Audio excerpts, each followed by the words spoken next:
ನಮ್ಮಲ್ಲಿ ಏನು ಹೇಳ್ತೇವೆ ಅಂದರೆ ಇಡೀ ಅಧ್ಯಾತ್ಮದ ಪರಂಪರೆ, ಸಾಧನೆ, ಅದರ ಬೆಳವಣಿಗೆ ಎಲ್ಲಕ್ಕೆ ಮೂಲಭೂತವಾಗಿರತಕ್ಕವು ವೇದಗಳು.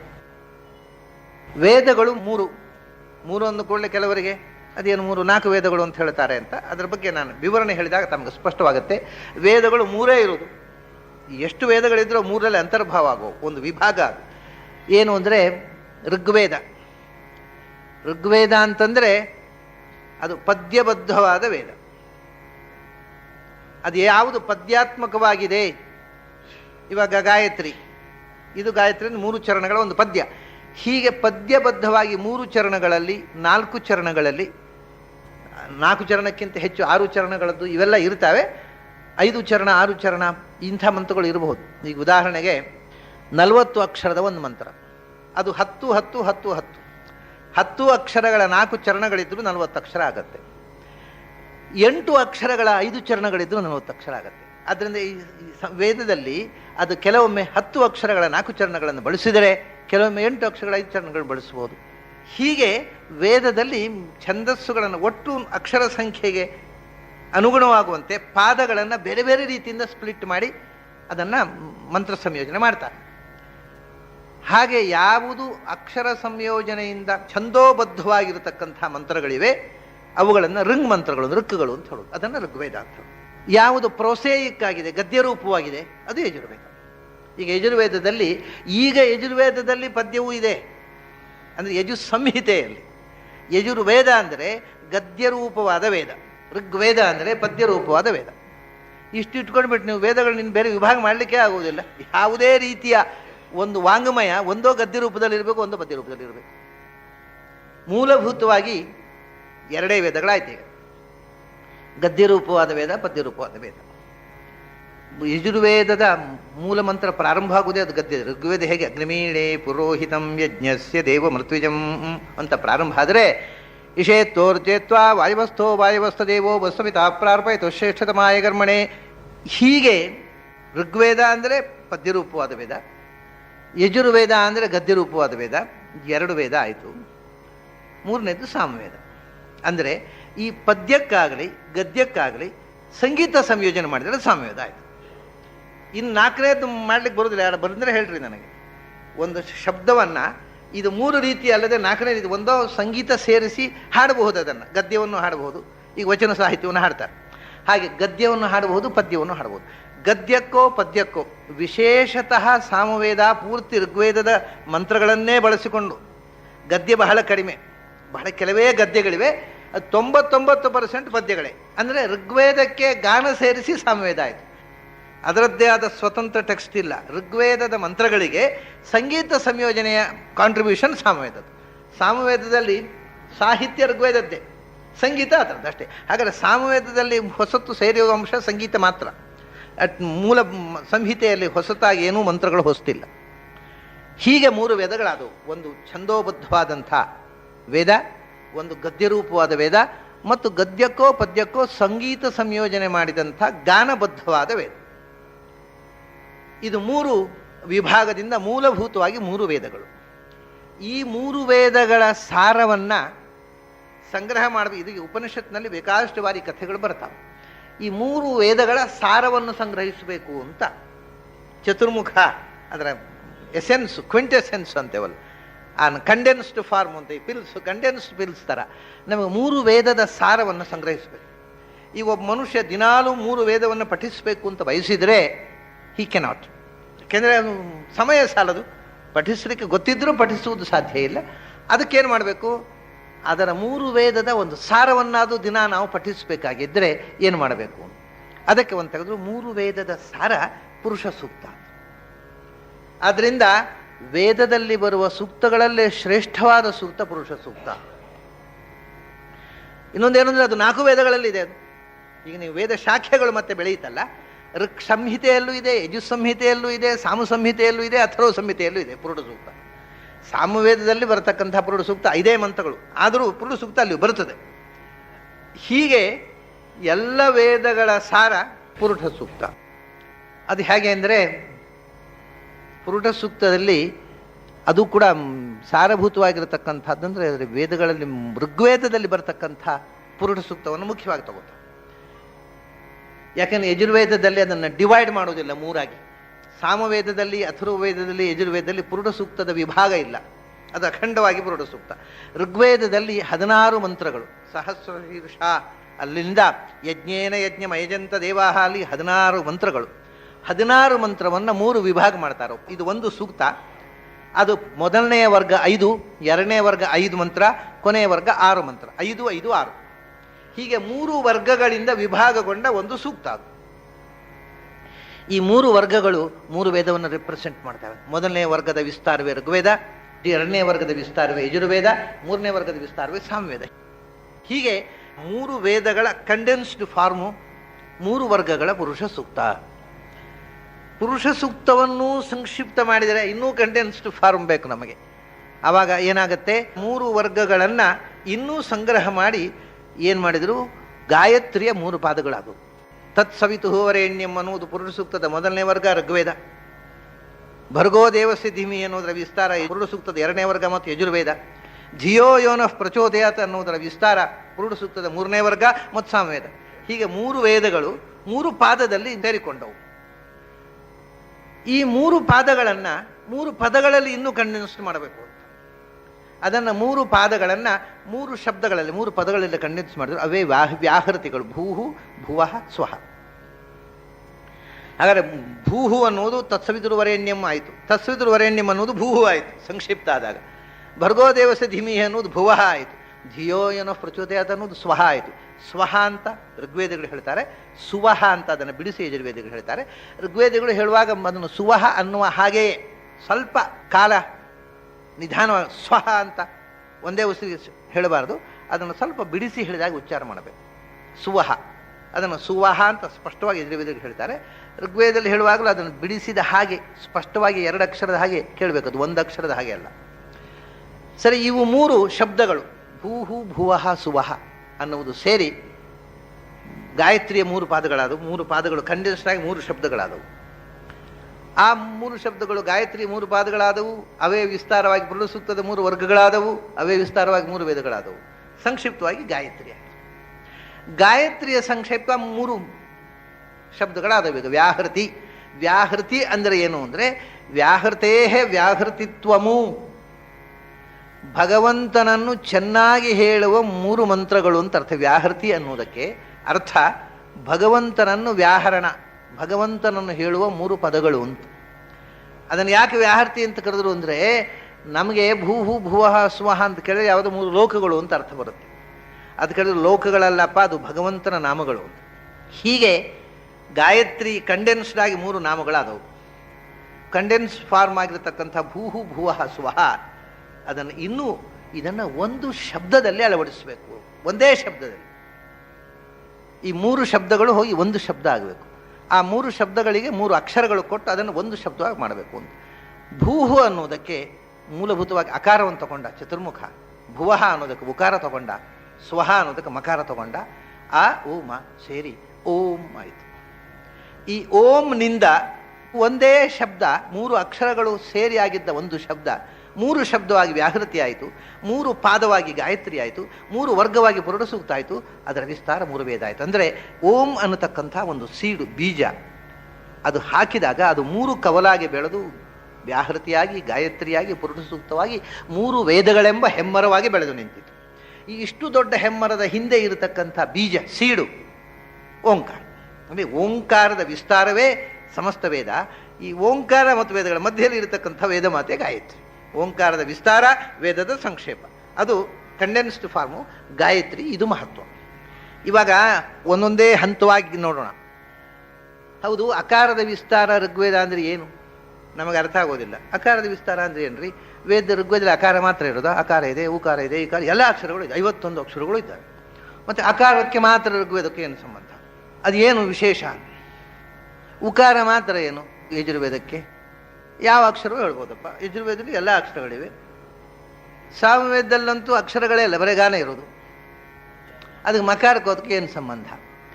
ಈ ಸಂಬಂಧದ ಒಂದು ಸುಳುವನ್ನು ಮೊದಲು ನಾನು ನಿಮ್ಮ ಮುಂದೆ ಇಡ್ತೇನೆ. ಆದರೆ ಇದರ ಅರ್ಥದ ಚಿಂತನೆ ಬಹಳ ಕ್ಲಿಷ್ಟವಾದಂಥ ಒಂದು ಪ್ರೋಸೆಸ್ ಅದು. ಓಂಕಾರದ ಅರ್ಥದ ಚಿಂತನೆ ಅದು ಮುಗಿಯುವಂಥದ್ದಲ್ಲ. ಬೀದಿಯಲ್ಲಿ ಹೇಳುವಂಥದ್ದು ಅಲ್ಲ. ಅದು ನಮ್ಮ ನಮ್ಮ ಸಾಧನೆಯಿಂದ ನಾವು ಕಂಡುಕೊಳ್ಳುವಂಥದ್ದು. ಅದನ್ನು ಎಲ್ಲರ ಮುಂದೆ ಬಿಚ್ಚಿಕೊಳ್ಳುವಂತಹ ಸಂಗತಿಯಲ್ಲ. ಶಾಸ್ತ್ರಕಾರರು ಕೂಡ ಗಾಯತ್ರಿಯನ್ನು ಯಾವುದೇ ಮಂತ್ರವನ್ನು ನೀನು ಸಂತೆ ಬೀದಿಯ ಮಾರಾಟದ ವಸ್ತು ಮಾಡಬೇಡ ಅಂತ ಹೇಳ್ತಾರೆ. ಆದರೆ ಒಂದು ಅವರು ಹೇಳುವಾಗ ಆ ಕಾಲದಲ್ಲಿ ಹಾಗೆ ಮಾಡಬೇಕಾದ್ದು ನಿಜ ಇತ್ತು. ಅವರು ಹೇಳಿದ್ರ ಉದ್ದೇಶ ಅದನ್ನು ದುರುಪಯೋಗ ಆಗಬಾರದು. ಈಗ ಪ್ರಾಣಾಯಾಮ ಮಾಡ್ತಕ್ಕಂಥ ವಿಧಾನವನ್ನು ಹಿಂದೆ ಹೇಳಿಕೊಡ್ತಿದ್ರು. ಅದರಲ್ಲಿ 2-3 ವಿಧಾನಗಳಿವೆ. ಒಂದು ರೀತಿಯಿಂದ ಪ್ರಾಣಾಯಾಮ ಮಾಡಿದರೆ ಸೆಕೆ ಕಾಲದಲ್ಲಿ ನಿಮ್ಮ ಸುತ್ತ ತಂಪು ವಾತಾವರಣ ನಿರ್ಮಾಣ ಆಗುತ್ತೆ. ಅಥವಾ ಚಳಿಗಾಲದಲ್ಲಿ ಮೈಯ ಸುತ್ತ ಒಂದು ಬೆಚ್ಚಗಿನ ಒಂದು ಆವರಣ ನಿರ್ಮಾಣ ಆಗುತ್ತೆ. ಕಾಡಿನಲ್ಲಿ, ಹಿಮಾಲಯದಲ್ಲಿ ಕೊರೆಯುವ ಚಳಿಯಲ್ಲಿ ತಪಸ್ಸು ಮಾಡ್ತಾ ಇದ್ರು ಇಂತಹ ಪ್ರಾಣಾಯಾಮದ ಮೂಲಕ ತಮ್ಮನ್ನು ಬೆಚ್ಚಗೆ ಮಾಡಿಕೊಳ್ತಿದ್ರು. ಕಂಬಳಿ ಹೊದ್ದು ತಪಸ್ಸು ಮಾಡ್ತಿರಲಿಲ್ಲ. ಅಥವಾ ಬೇಸಿಗೆ ಬಂದರೆ ಅದಕ್ಕೆ ಬೇಕಾಗಿರತಕ್ಕ ತಂಪು. ಇದೆಲ್ಲವೂ ಬರಿಯ ಪ್ರಾಣಾಯಾಮದ ಒಂದು ವಿಶೇಷ ವಿಧಾನದಿಂದ ವಾತಾವರಣದಲ್ಲಿ ಬಿಸಿ ಮತ್ತು ವಾತಾವರಣದ ಇಡೀ ವಾತಾವರಣ ನಾವು ಕೂತ ಜಾಗದಲ್ಲಿ ಇನ್ನೊಂದು ವಿಶಿಷ್ಟವಾದ ರೀತಿಯ ಪ್ರಾಣಾಯಾಮ ಇದೆ. ಅದನ್ನು ಮಾಡಿದರೆ ಮನುಷ್ಯ ಹಗುರು ಆಗಿಬಿಡ್ತಾನೆ. ಆ ರೀತಿ ಇದ್ದರೆ ಎಲ್ಲಿಂದ ಎಲ್ಲಿಗೆ ಸುಮ್ಮನೆ ಫ್ಲೋಟಿಂಗ್. ಈ ಜಿಂಕೆಗಳು ಹೋದ ಹಾಗೆ, ಹುಲಿಗಳು ಜಿಂಕೆಗಳು ಕಾಡಿನಲ್ಲಿ ಓಡ್ತಾವಲ್ಲ, ಅಷ್ಟು ಫಾಸ್ಟಾಗಿ ಮನುಷ್ಯ ಹೋಗಬಹುದು. ಶ್ರಮ ಆಗೋದು, ದೇಹ ಭಾರ ಅನಿಸೋದು, ಜಗೆ ಬರೋಲ್ಲ. ಇದಕ್ಕಿಂತಲೂ ವಿಶಿಷ್ಟವಾದಂಥ ಒಂದು ಪ್ರಾಣಾಯಾಮ ಇದೆ. ಅದನ್ನು ಮಾಡಿದರೆ ಡಿಸಪಿಯರ್ ಆಗ್ಬೋದು. ಅಂದರೆ ನಾನು ಇಲ್ಲಿ ಕೂತಿರ್ತೇನೆ, ನಿಮ್ಗೆ ಯಾರಿಗೂ ಕಾಣಿಸೋದು. ಇಂಥದ್ದೆಲ್ಲ ಇದೆ. ಮಂತ್ರಸಿದ್ಧಿಯ ಮೂಲಕ, ಸಾಧನೆಯ ಮೂಲಕ ಮನುಷ್ಯ ಅನೇಕ ಅಪೂರ್ವ ಸಂಗತಿಗಳನ್ನು ಕರಗತ ಮಾಡಿಕೊಳ್ತಾನೆ. ಇದನ್ನು ಯಾಕೆ ರಹಸ್ಯವಾಗಿಟ್ಟರು ಅಂತ ನಿಮಗೀಗ ಅರ್ಥ ಆಗ್ಬೋದು. ಇದು ಬಹಳ ಕಷ್ಟದ ಕೆಲಸ ಏನೂ ಅಲ್ಲ, ಸ್ವಲ್ಪ ಕಾಲ ಸಾಧನೆಯಿಂದ ಸಾಧ್ಯವಾಗುವಂಥದ್ದು. ಇದನ್ನು ಬಹಿರಂಗವಾಗಿ ಟೀಚ್ ಮಾಡಿದರೆ ಒಬ್ಬ ಸಹಜವಾಗಿರತಕ್ಕಂಥ ಒಬ್ಬ ಧೂರ್ತ ಇರ್ತಾನೆ ಸಮಾಜದಲ್ಲಿ. ಅವನು ಪ್ರಾಣಾಯಾಮ ಮಾಡಿ ಅದೃಶ್ಯಾಗಿ ಹಗಲು ಇದ್ದ ಮನೆಯಲ್ಲೆಲ್ಲ ಹೋಗಿ ದರೋಡೆ ಮಾಡ್ಕೊಂಡು ಹೋಗ್ಬೋದು, ಯಾರು ಏನೂ ಮಾಡೋಂಗಿಲ್ಲ. ಇಂಥ ಅಪೂರ್ವ ಶಕ್ತಿಯನ್ನು ಕೊಡತಕ್ಕಂಥ ಮಂತ್ರಗಳು ಯಾರ್ಯಾರೋ ದುರುಪಯೋಗ ಮಾಡತಕ್ಕಂಥ ಧೂರ್ತರ ಕೈಗೆ ಹೋಗಬಾರದು ಅನ್ನೋದಕ್ಕೋಸ್ಕರ ಅವ್ರು ಹೇಳಿದ್ದು ಹೊರತು ಅದೇನೋ ಮಡಿವಂತಿಗೆ ಅಲ್ಲ.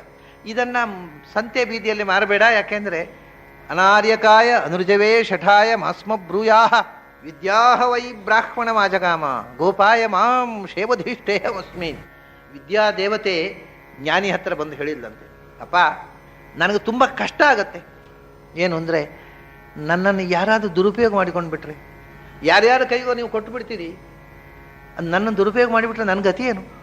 ಆದ್ದರಿಂದ ಒಬ್ಬ ವಿದ್ವಾಂಸ, ಜ್ಞಾನಿ, ವೇದಜ್ಞನ ಹತ್ರ ವಿದ್ಯಾದೇವತೆ ಒಂದು ಪ್ರಾರ್ಥಿಸ್ಕೊಳ್ತಾರಂತೆ, ಅಪ್ಪ ನಾನು ಒಂದು ನಿಧಿ ಕೊಪ್ಪರಿಗೆ, ಇದನ್ನು ರಸ್ತೆಯಲ್ಲಿ ಚೆಲ್ಲಬೇಡ, ಕಳ್ಳಕ್ಕೆ ಹಾಕಿ ಎತ್ಕೊಂಡು ಹೋಗ್ತಾರೆ. ಶೇವಧಿಷ್ಠೇಹಮಸ್ಮಿ ಗೋಪಾಯ ಮಾಂ, ಪ್ಲೀಸ್ ಪ್ರೊಟೆಕ್ಟ್ ಮೀ, ನನ್ನನ್ನು ರಕ್ಷಣೆ ಮಾಡು, ನನ್ನನ್ನು ದುರುಪಯೋಗ ಆಗ್ಲಿಕ್ಕೆ ಬಿಡಬೇಡ.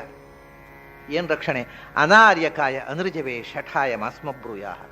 ಯಾರು ಅಸಭ್ಯನೋ, ಯಾರು ಸ್ಟ್ರೈಟ್ ಫಾರ್ವರ್ಡ್ ಅಲ್ಲವೋ, ಯಾರು ದುರುದ್ದೇಶದ ಕುಹಕ ದೃಷ್ಟಿಯಿಂದ ಬಂದಿದ್ದಾನೋ ಅವನಿಗೆ ಹೇಳಬೇಡ, ಅಷ್ಟೇ ರಕ್ಷಣೆ ಮಾಡೋದಂತೆ. ಮತ್ತೆ ರುಜವೇ, ಯಾರು ಸಹಜವಾದ ಕೇಳುವ ಕಳಕಳಿ, ತಿಳಿಯುವ ಕಳಕಳಿ, ಒಳಗು ಹೊರಗು ಏಕರೂಪ, ಸ್ಟ್ರೈಟ್ ಫಾರ್ವರ್ಡ್, ಒಳಗೊಂದು ಹೊರಗೊಂದು ಇಲ್ಲದಂಥ ಪ್ರಾಮಾಣಿಕನಿಗೆ ನನ್ನನ್ನು ಕೊಡು. ಇಷ್ಟೇ ಕ್ವಾಲಿಫಿಕೇಶನ್ ಏನಂದರೆ ರುಜವೇ, ಅವನು ಸ್ಟ್ರೈಟ್ ಫಾರ್ವರ್ಡ್ ಆಗಿರ್ಬೇಕು, ಅವನು ಪ್ರಾಮಾಣಿಕನಾಗಿರ್ಬೇಕು. ವಿದ್ಯೆ ಎನ್ನುವುದು ಅದಕ್ಕೆ ಬೇಕಾಗಿರತಕ್ಕಂಥ ಕ್ವಾಲಿಫಿಕೇಶನ್ ಬರೀ ಪ್ರಾಮಾಣಿಕತೆ, ಇನ್ನೇನೂ ಇಲ್ಲ. ಇವತ್ತು ಏನೂ ವಿದ್ಯೆ ಇಲ್ಲದೇ ಇದ್ದವರಿಗಿಂತಲೂ ಕಲಿತವರೇ ಹೆಚ್ಚು ಅಪ್ರಾಮಾಣಿಕರಾಗಿರುವುದು. ಹಳ್ಳಿಯಲ್ಲಿ ವಿದ್ಯಾವಂತರಲ್ಲದ ಗೊಡ್ಡುಗಳು ಅಂತ ನಾವು ಹೇಳ್ತೇವೆ, ಇಲ್ಲಿಟ್ರೇಟ್ಸು ಅಂತ, ಅವರಲ್ಲಿರುವ ಪ್ರಾಮಾಣಿಕತೆ ವಿದ್ಯೆ ಓದಿದವರಲ್ಲಿ ಇಲ್ಲ. ಅಂದರೆ ವಿದ್ಯೆಯನ್ನು ಅಪ್ರಾಮಾಣಿಕವಾಗಿ ಬಳಸಿ ದುಡ್ಡು ಮಾಡಲಿಕ್ಕೆ ಬರುತ್ತೆ ಅನ್ನೋದು ನಮ್ಗೆ ಗೊತ್ತಾಗ್ಬಿಟ್ಟಿದೆ. ಹಾಗಾಗಿ ಪ್ರಾಮಾಣಿಕತೆಗೂ ವಿದ್ಯೆಗೂ ಈಗ ಸಂಬಂಧ ಇಲ್ಲ. ಪ್ರಾಚೀನರು ಅದಕ್ಕೆ ಬಹಳ ಸಂಬಂಧ. ಎಲ್ಲಿ ಪ್ರಾಮಾಣಿಕತೆ ಇಲ್ಲವೋ ಅಲ್ಲಿ ವಿದ್ಯೆ ಇರಬಾರದು, ಎಲ್ಲಿ ವಿನಯ ಇಲ್ಲವೋ ಅಲ್ಲಿ ವಿದ್ಯೆ ಇರಬಾರದು. ಅದಕ್ಕೆ ವಿದ್ಯಾ ವಿನಯ ಸಂಪನ್ನೇ. ತಾನು ತಿಳ್ಕೊಂಡದ್ದರ ಬಗ್ಗೆ ತನಗೆ ಅಹಂಕಾರ ಬಂದರೆ ಅವನನ್ನು ರಿಜೆಕ್ಟ್ ಮಾಡಿ. ಅಹಂಕಾರ ಬಂತು ಅಂತಂದರೆ ತನಗೆ ಅಷ್ಟು ಗೊತ್ತಿದೆ, ಎಷ್ಟು ಗೊತ್ತಿದೆ, ಇದು ಈ ಭಾವನೆ ಯಾವತ್ತು ಬಂತೋ ಆವತ್ತು ಅವನನ್ನು ರಿಜೆಕ್ಟ್ ಮಾಡಿಬಿಡಿ, ಅವನು ಅನಧಿಕಾರಿಯಾಗಿಬಿಡ್ತಾನೆ. ಒಂದು ವಿನಯ, ಆಮೇಲೆ ಪ್ರಾಮಾಣಿಕತೆ. ಪ್ರಾಮಾಣಿಕತೆ ಇದ್ದರೆ ವಿನಯ ಸಹಜವಾಗಿರುತ್ತೆ. ಈ ವಿನಯ ಇಲ್ಲದೇ ಇರುವುದು ಒಂಥರದ ಅಪ್ರಾಮಾಣಿಕತೆ. ಎದುರುಗಡೆ ಒಂದು ಥರ ಮಾತಾಡೋದು, ಹಿಂದುಗಡೆ ಒಂಥರ ಮಾತಾಡುವ ಅಪ್ರಾಮಾಣಿಕತೆ, ಅವಿನಯ ಎಲ್ಲ ಒಂದೇ. ಅದನ್ನು ಗೋಪನೆ ಮಾಡ್ತಿದ್ರು. ಆದರೆ ಹಿಂದೆ ಯಾವ ಕಾರಣಕ್ಕೋಸ್ಕರ ಗೋಪನೆ ಮಾಡ್ತಾ ಇದ್ದರೋ ಅದೇ ಕಾರಣಕ್ಕೋಸ್ಕರ ಇವತ್ತು ನಾವು ಅದನ್ನು ಸ್ವಲ್ಪ ಬಹಿರಂಗವಾಗಿ ಹೇಳಬೇಕಾದ ಅವಶ್ಯಕತೆ ಇದೆ. ಹಿಂದೆ ಏನಂದರೆ ದುರುಪಯೋಗ ಆಗಬಾರದು ಅಂತ ಅವಶ್ಯಕತೆ ಇದ್ದವರಿಗೆ ಮಾತ್ರ ಅದನ್ನು ಹೇಳಬೇಕು. ಯಾರಿಗೆ ಜಿಜ್ಞಾಸೆ ಇದೆ, ಯಾರಿಗೆ ಕಳಕಳಿ ಇದೆ, ಯಾರಿಗೆ ಥರ್ಸ್ಟ್ ಫಾರ್ ನಾಲೆಡ್ಜ್, ಅಧ್ಯಾತ್ಮ ವಿದ್ಯೆಯಲ್ಲಿ ಏನೋ ಪಡಿಬೇಕು, ಸಾಧಿಸಬೇಕು ಅನ್ನೋ ಛಲ ಇದ್ದವರಿಗೆ ಮಾತ್ರ ವಿದ್ಯೆಯನ್ನು ಹೇಳುವುದು. ಈ ನಿಧಿಯನ್ನು ಪೆಟ್ಟಿಗೆ ಒಳಗಿಟ್ಟು ಅದಕ್ಕೆ ಭದ್ರವಾಗಿ ಬೀಗದ ಕೈ ಹಾಕಿ ಮುಚ್ಚಿಟ್ರು, ರಕ್ಷಿಸಬೇಕು ಅಂತ. ಈ ರಕ್ಷಣೆ ಮಾಡೋ ಮಂದಿ ಅದಕ್ಕೆ ಬೀಗ ಹಾಕಿ ಬೀಗದ ಕೈ ಕಳ್ಕೊಂಡ್ರು. ಹಾಗಾಗಿ ಏನಾಗಿದೆ ಅಂದರೆ ಈಗ ಯಾರು ರಕ್ಷಿಸಬೇಕೋ ಅವರಿಗೂ ಕೂಡ ಗೊತ್ತಿಲ್ಲ, ಏನನ್ನು ಬೀಗ ಹಾಕಿಟ್ಟಿದ್ದಾರೆ ಅದರೊಳಗೆ ಏನೇನಿಂದ ಅವರಿಗೂ ಗೊತ್ತಿಲ್ಲ. ಅದು ಗುಟ್ಟು, ಅದು ಹೇಳಬಾರ್ದು, ಏನು ಹೇಳಬಾರ್ದು ಅಂತ ಅವರಿಗೆ ಗೊತ್ತಿಲ್ಲ, ಯಾಕಂದರೆ ಅವರಿಗೂ ಗುಟ್ಟೆ ಅದು. ಯಾರು ಹೋಗಿ ಕೇಳಿದರೆ ಅನೇಕ ಮಂದಿ ಹಾಕೊಂಡು ನೀವು ಅನಧಿಕಾರಿಗಳಿದ್ದೀರಾ, ಹೇಳಲಿಕ್ಕಾಗೋದಿಲ್ಲ ಅಂತ. ಹೇಳೋ ಅಧಿಕಾರ ಅವರಿಗಿಲ್ಲ ಅಂತ ಅರ್ಥ ಅಷ್ಟೇ. ಅದನ್ನು ಯಾರು ಮುಚ್ಚಿಟ್ಟಿದ್ದಾರೋ ಅವರು ಮುಚ್ಚಿಟ್ಟು ಬೀಗದ ಕೈ ಬಿಸಾಡಿದ್ದಾರೆ. ಇವತ್ತು ಏನಾಗಿದೆ ಅಂದರೆ ಹಾಗಾಗಿ ಸಾರ್ವಕಾಲಿಕವಾಗಿ ಆ ನಿಧಿ ಯಾರಿಗೂ ಉಪಯೋಗ ಇಲ್ಲದೆ ವೇಸ್ಟ್ ಆಗುವ ಸ್ಥಿತಿ ಬಂದಿದೆ. ಹೊಸ ಕೈ ಹಾಕಿ ತಿರುಗಿದಷ್ಟು ತುಕ್ಕು ಹಿಡಿದು ಬಿಟ್ಟಿದೆ ಆ ಪೆಟ್ಟಿಗೆ.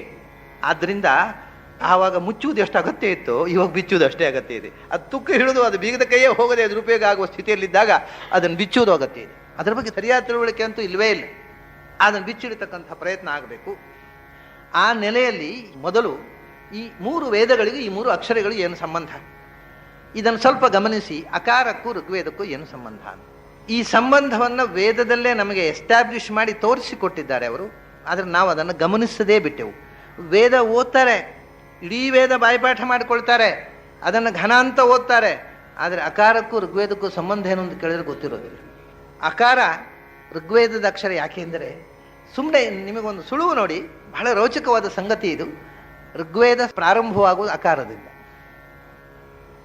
ಅಗ್ನಿಮೀಳೇ ಪುರೋಹಿತಂ ಯಜ್ಞಸ್ಯ ದೇವ ಮೃತ್ವಿಜಂ.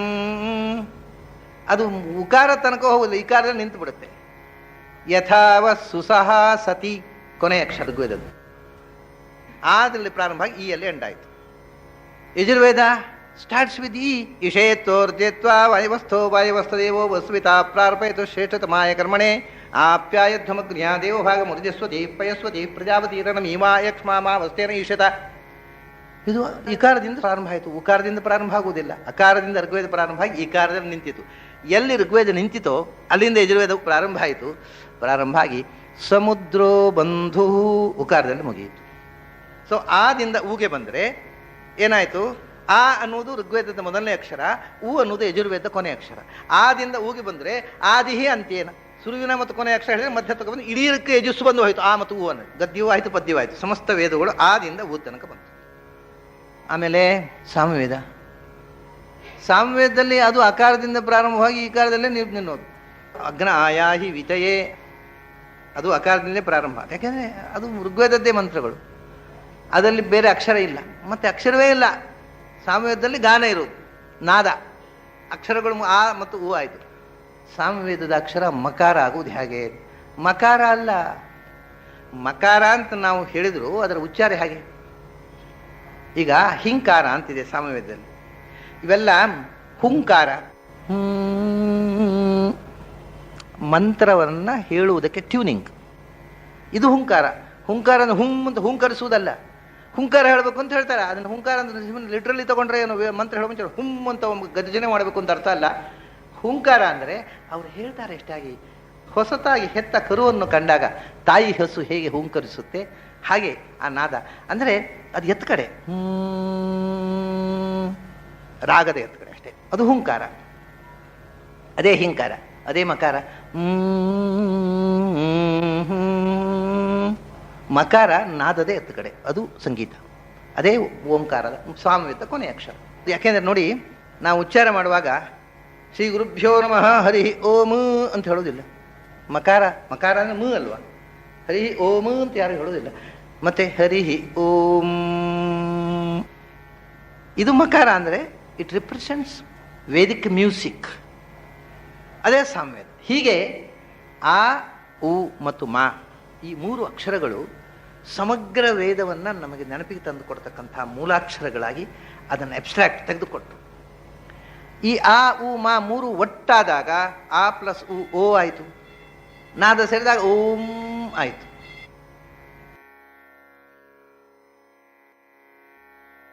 ಈ ಆ ಮತ್ತು ಉ ಮತ್ತು ಮಾ ಈ 3 ಅಕ್ಷರಗಳು ಬಹಳ ವಿಧದಿಂದ ತೆರೆಕೊಳ್ತಾರೆ. ಓಂಕಾರದ ಅರ್ಥ ಹೇಳಿ ಮುಗಿಯುತ್ತಾ? ಅದು ಮುಗಿಯೋಲ್ಲ, ಆದರೆ ಮುಗಿಸ್ಬೇಕಷ್ಟೆ.